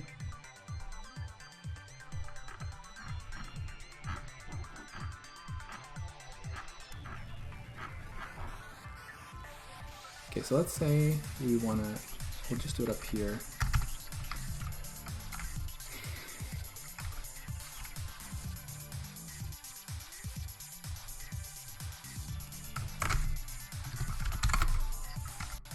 I'll say like a trace string, or let's say fixed string.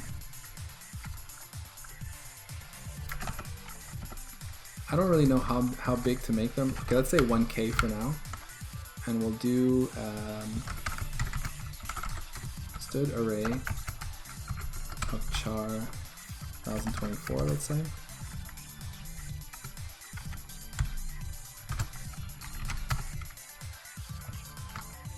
And we'll say circular buffer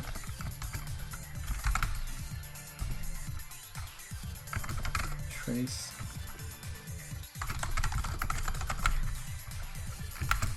and this will be of fixed string 124.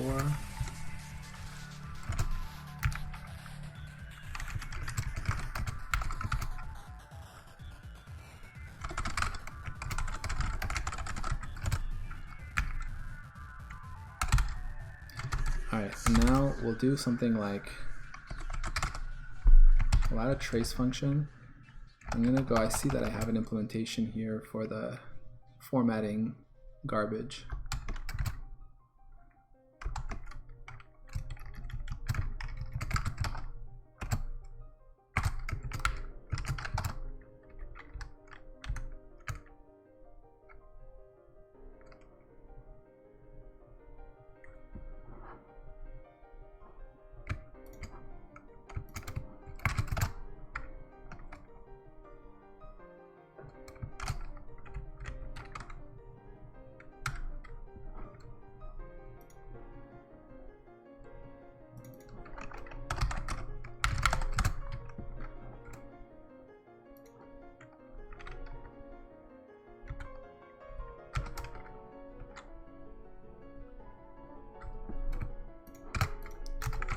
So the idea here will be to do like a pushback.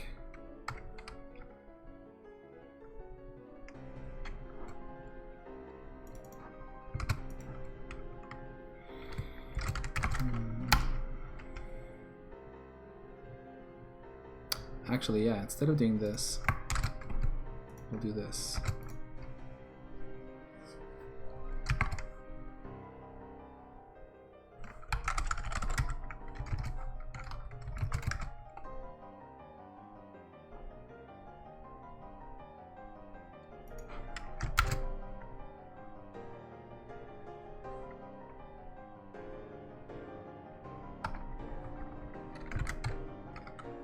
So we write to this, to our fixed string, which is our buffer. I do need to make sure that the last element is a null terminator for sure. So we'll do like bytes written.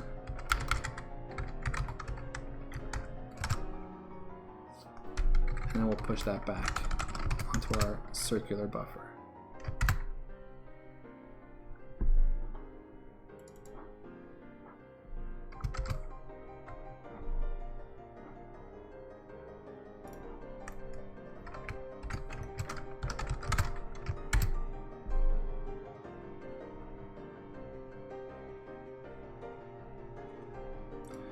Basically what we're doing is we're using an array, a std array of char, to basically be our fixed size string buffer. I mean, I guess technically I could do like this. I can say like template, size t size, and then this would just be like fixed string and we pass a size, maybe fixed string buffer or something like that. And then we'll say 1024 here.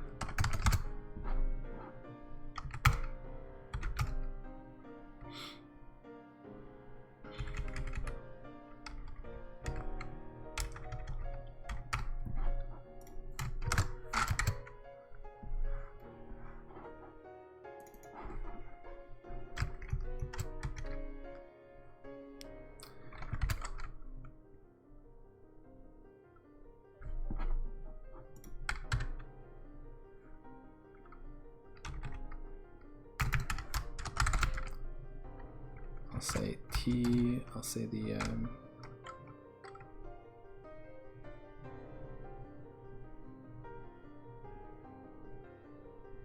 what do we usually call these?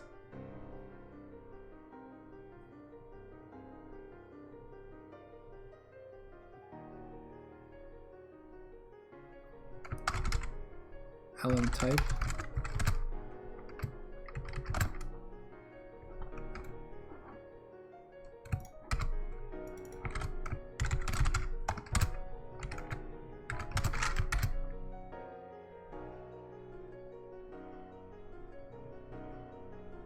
Okay. So this would add it into here after formatting. So then the next step is to replace all our printfs with trace. Maybe I'll call it trace F.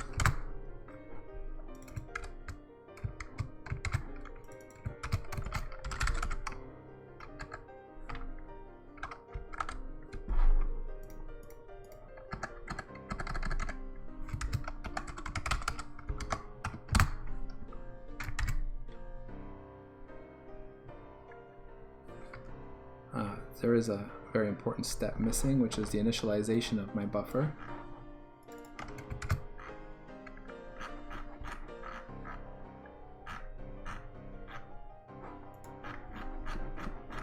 Which we'll do in the initialize. Where is that again? Here.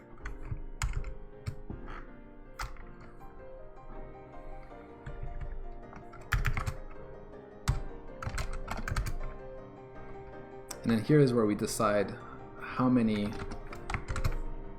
you know what we'll do? We'll do this.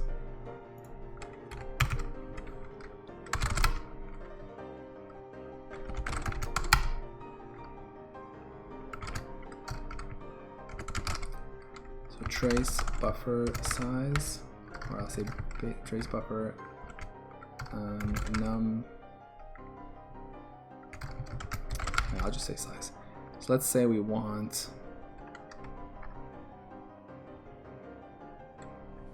okay, let's just start nice and easy, just 1K, and we'll say count size t trace buffer string size.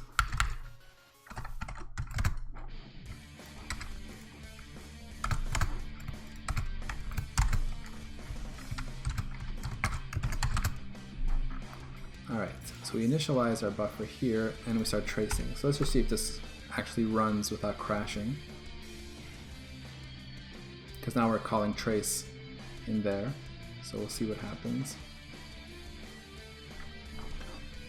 Okay, so not crashing, but I think that's because we're not even...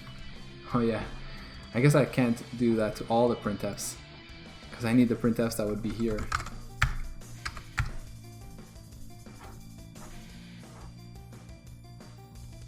Okay, so obviously it's affecting our frame rate.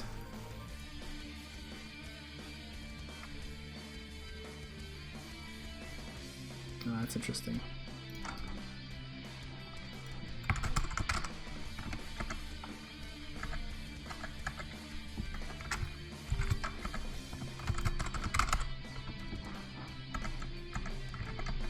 Yeah, so a lot of these don't want to be trace. They want to be printf. I think.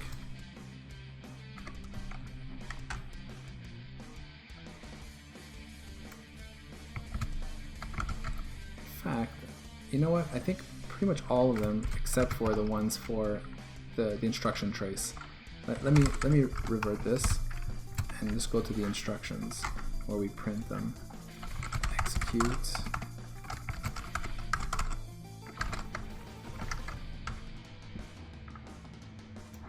Print. Yeah, it's these functions. Print post op.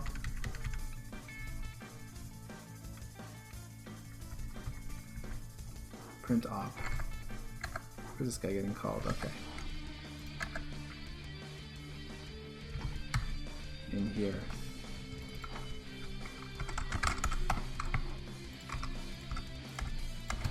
And the post. So we'll just start with that.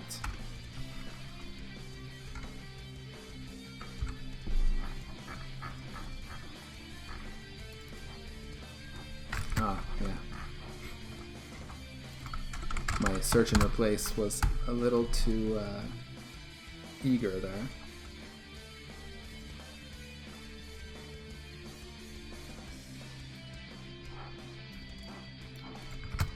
Okay, so here we are.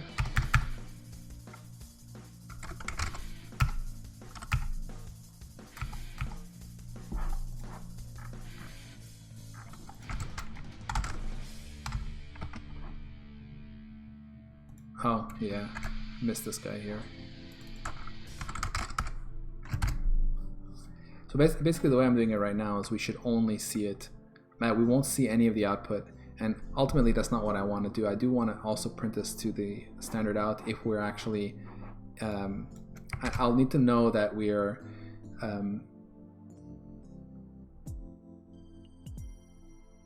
yeah, no, I'm going to handle that by just, every time we come to this line here, I'll just have to dump the last n values from the buffer, so that's fine.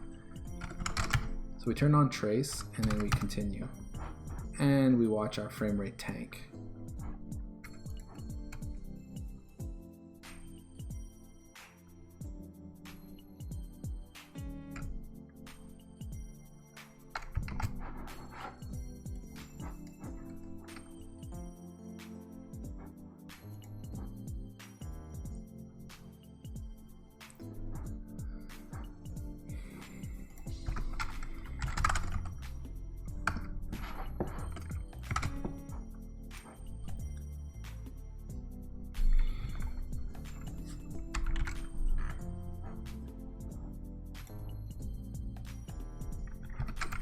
So if I didn't do this pushback, what would happen? I'm wondering if we'll see a difference in the frame rate.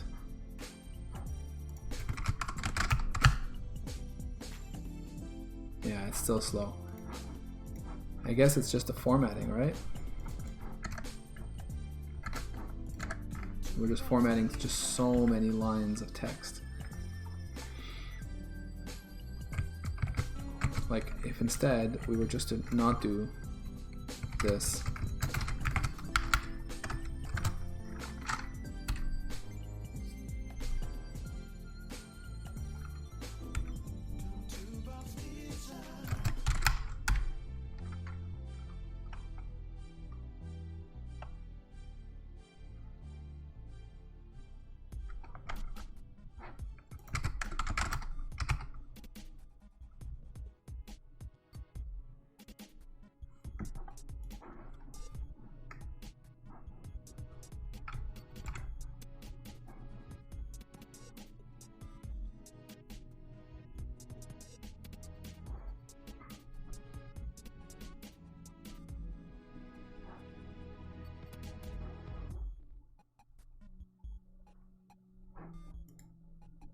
Interesting.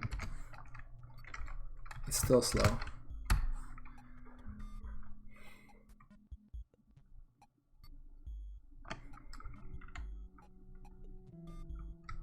Yeah, it's just too much data, I suppose.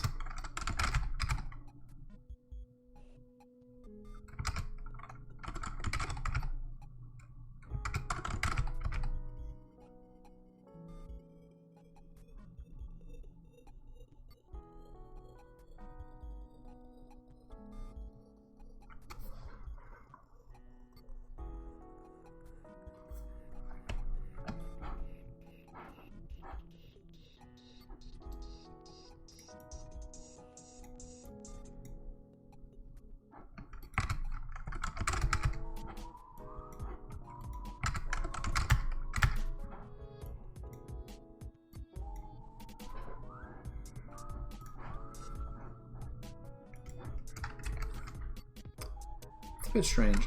Like, what if we do absolutely nothing in here? I don't think this is the problem then. I think it's just a very fact that we're going through these code paths where we need to build up. Oh yeah. It's a very simple fact that we're calling these functions that we want to do a print. That's where all our slowdown's coming. Yeah. Yeah, it's not our logging. I didn't think it would be the logging because there's nothing really, if we're just writing values and copying values in memory, that's not the problem. The problem really comes from here, the fact that we're doing this disassemble op. That's really where all the cost is.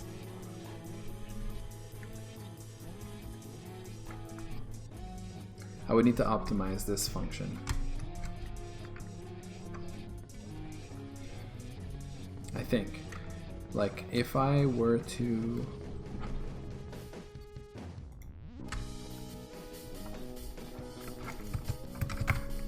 Instead of calling this,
oh yes, I think I know what this is. Could it be the fact that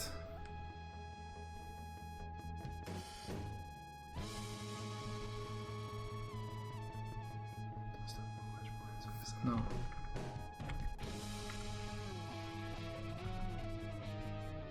Fred says I'm listening to Guitar Man's legendary theme. Yeah. Yeah, it's OC remix.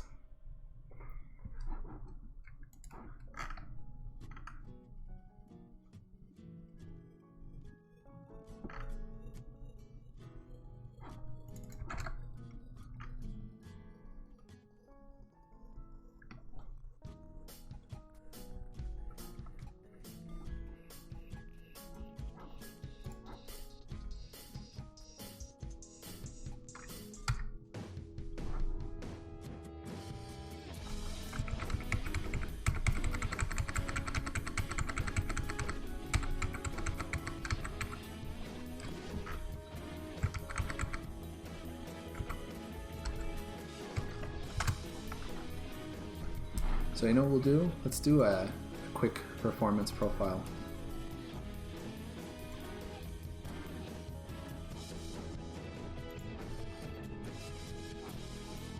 We'll do some CPU sampling.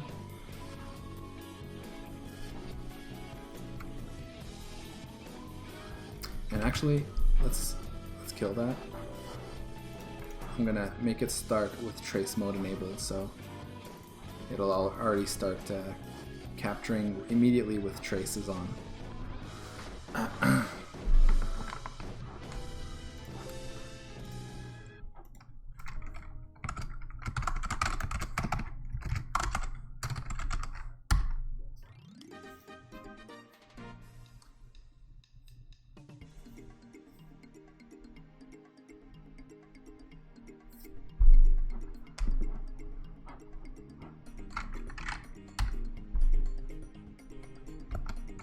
Okay, so it's super slow. Perfect.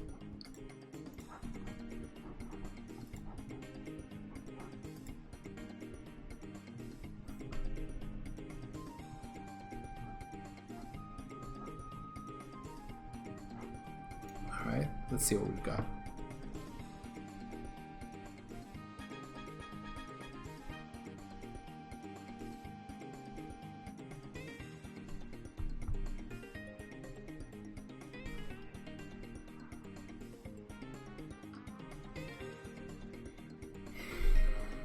Yeah, let's say from here to here.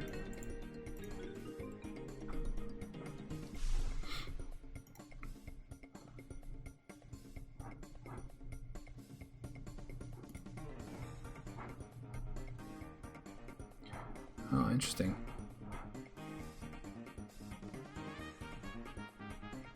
So we're spending a good amount of time. So yeah, so if we go back up here, back to the detail view. How do I do that again? Summary. Here it's showing the hot path, and basically it's 50% is in the print op. There's 45% in this lambda here, which is the execute instruction, which makes sense. But the print op spending about half the time is definitely what we want to be looking at. See, it's kind of cool. It even shows here percentage on the lines.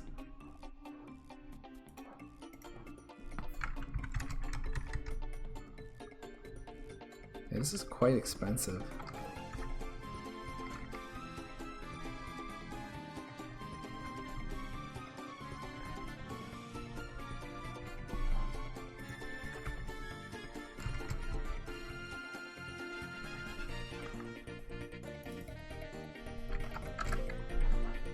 Disassemble op.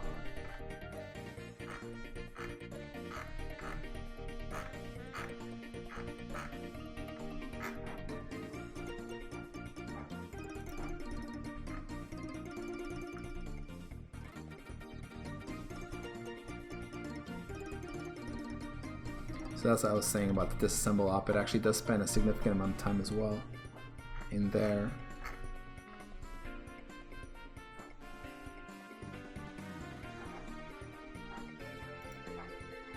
Which makes sense. I mean, this is where it builds up the information about the instruction as a string, and there's a whole bunch of formatting going on here.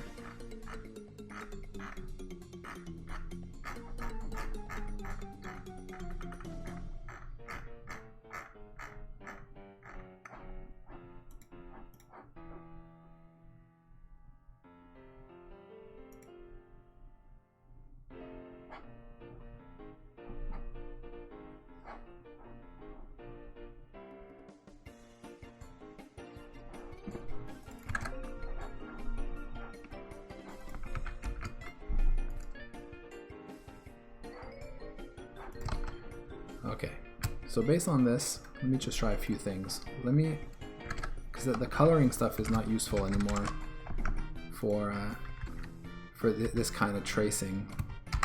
So if we just got rid of the color stuff, what would happen? Take that out, and what's the other thing I wanted to try?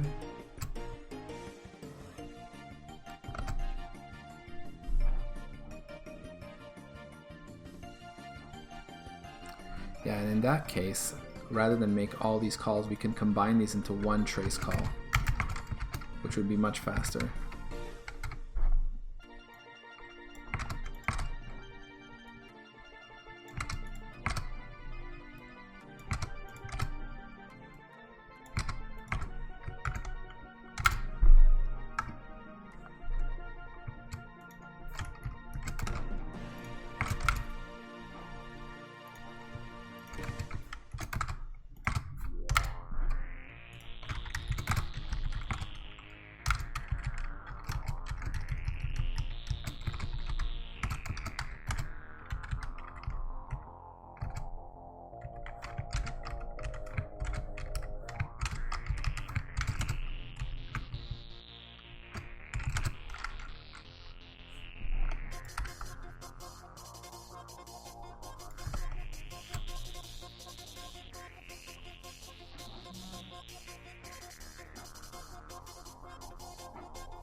Okay, so still very slow.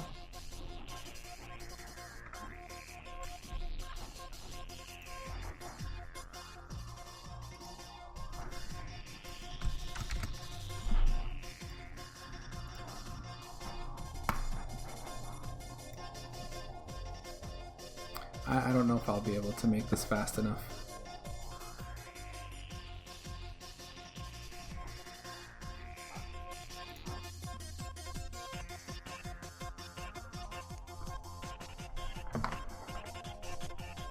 It just may be that there's just too many instructions to log.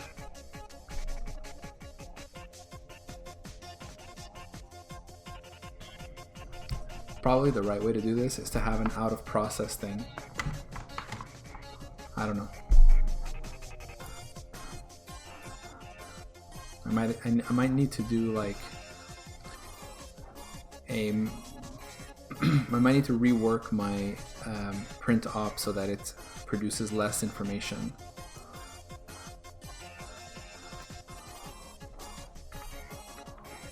Oh, lots of time in print post op as well. Oh yes, still got the scope color there as well.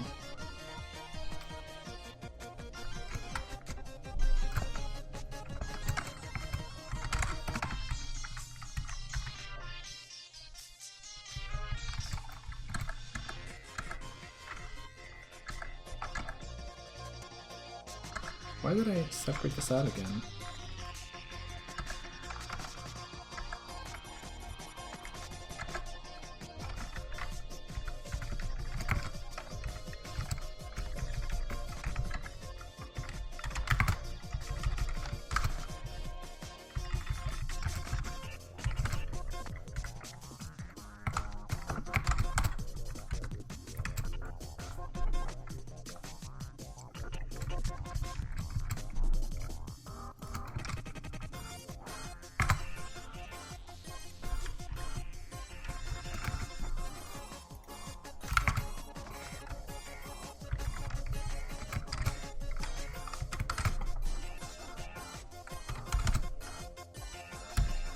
So we simplify print post-op and combined things.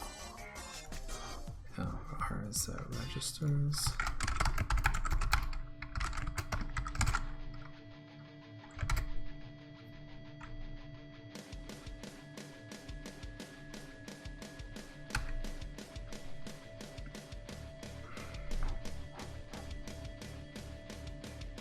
Okay, well, it's faster. It's still really slow though.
Obviously, a lot of time is spent formatting strings.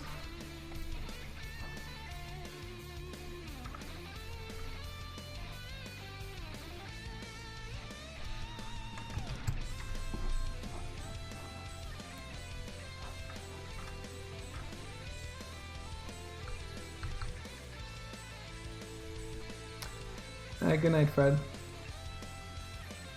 Take care, man.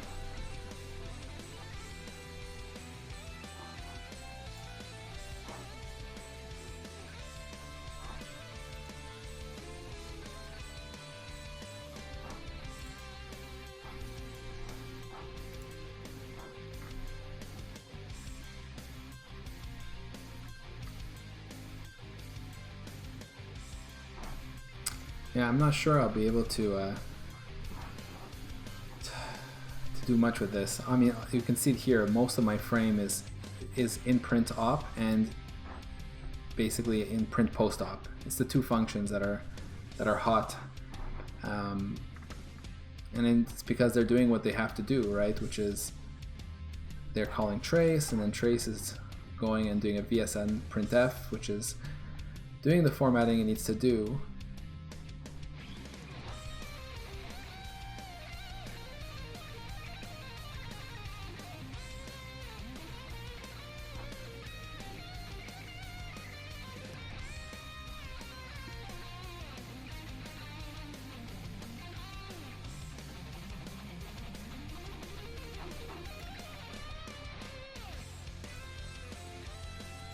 And then there's printop.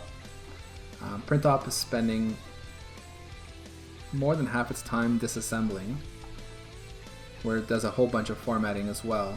And then about 20% is in the trace F again.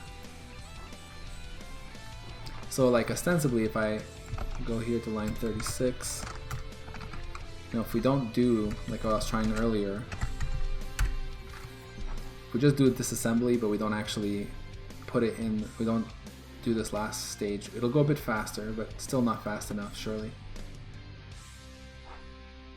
Yeah, see, now we're about 6 FPS.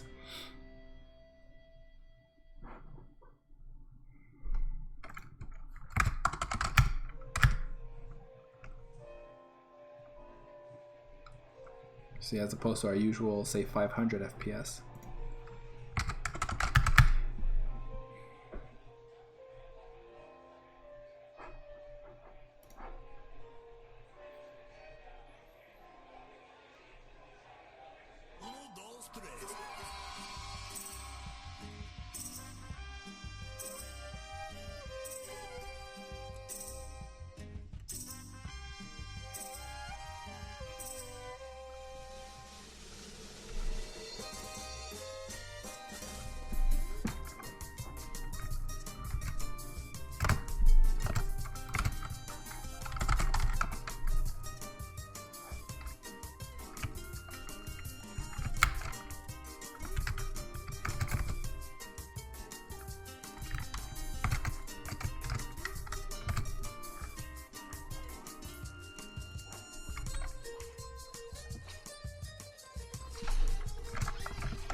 If we just do the normal print op and not the post, I'm just curious how fast we go.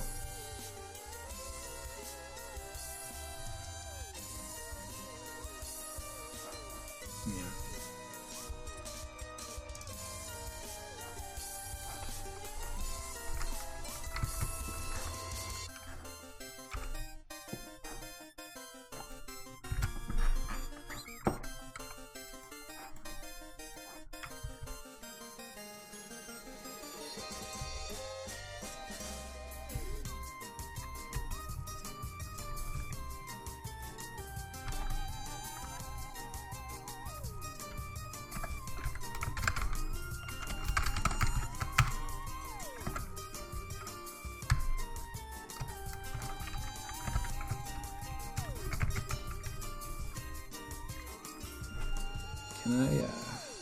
Can I cast this?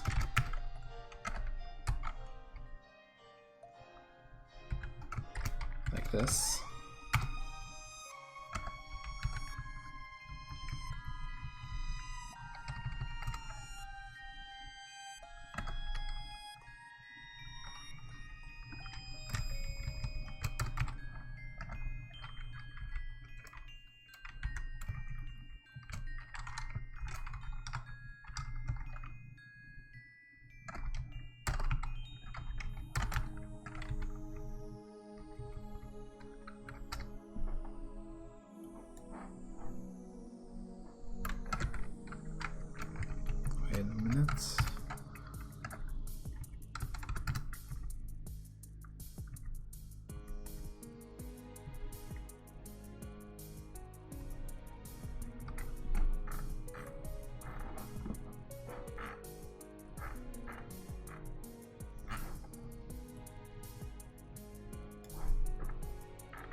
All right, because we're not actually writing to the buffer anymore.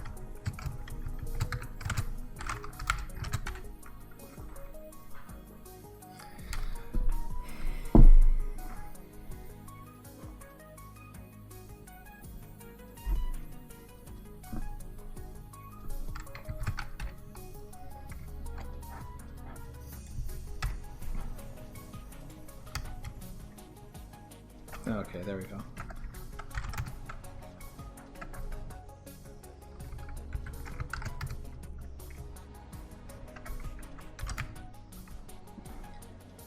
So there's our string.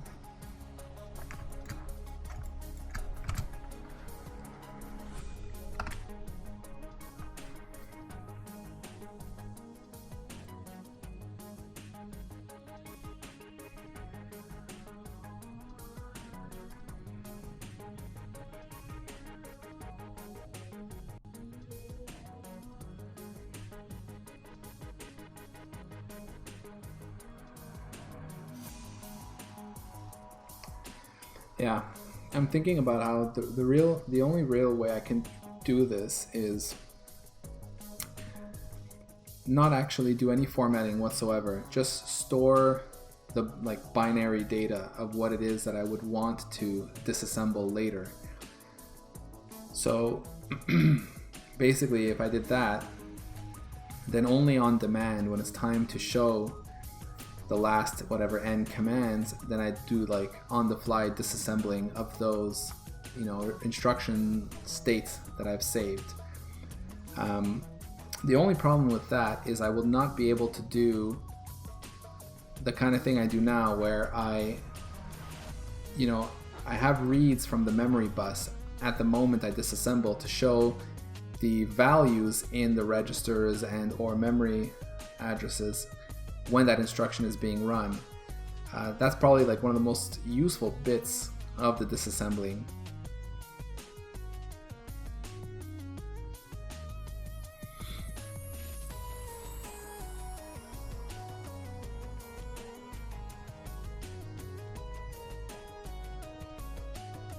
Because otherwise, just storing the instruction that I executed and the state of the registers themselves, that would be trivial.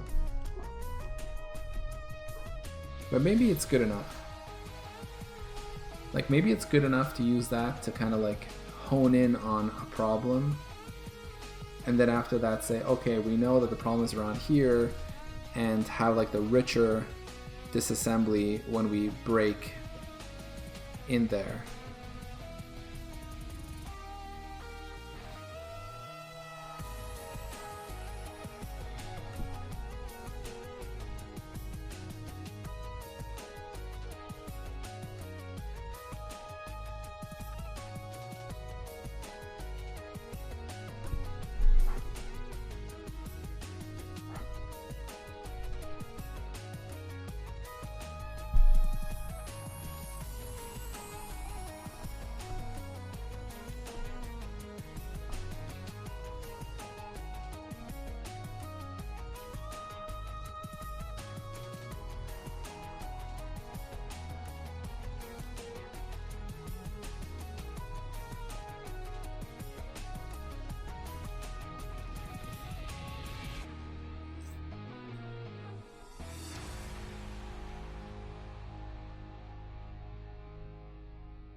See, like all of this, the 3 bits that I get out of the disassemble op are just a string that is the hex instructions themselves, like the hex values.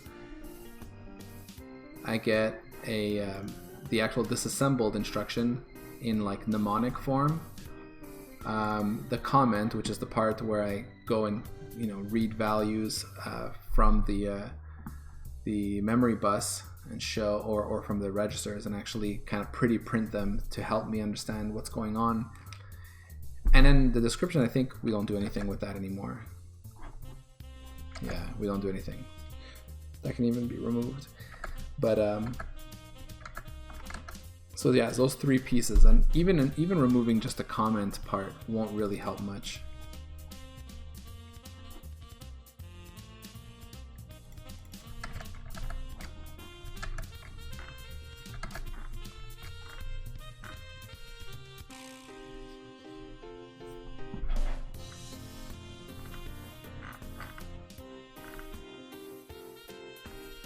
Yeah, the problem is the fact that we're doing this inline for every instruction.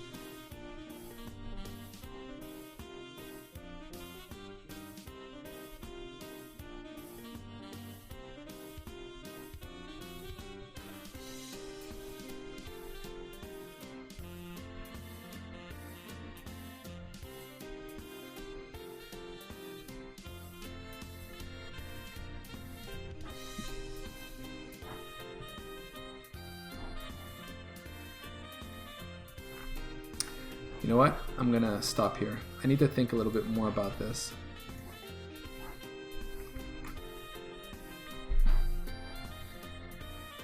But it was good exploration.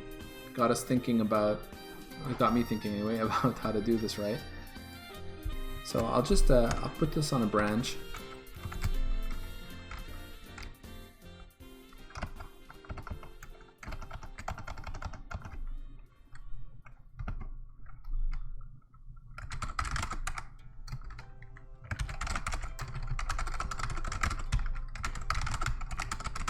Debugger trace circular buffer.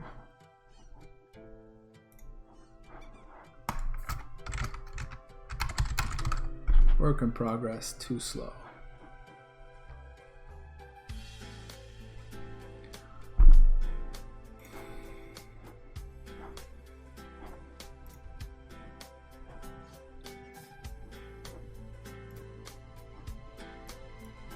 Let's push our branches.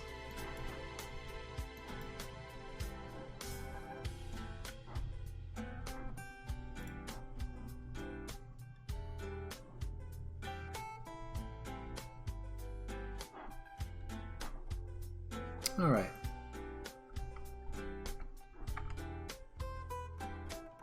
So I'll think a bit more about this.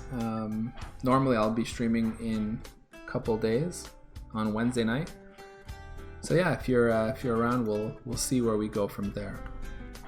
So guys, thanks a lot for watching, and hope to catch you next time.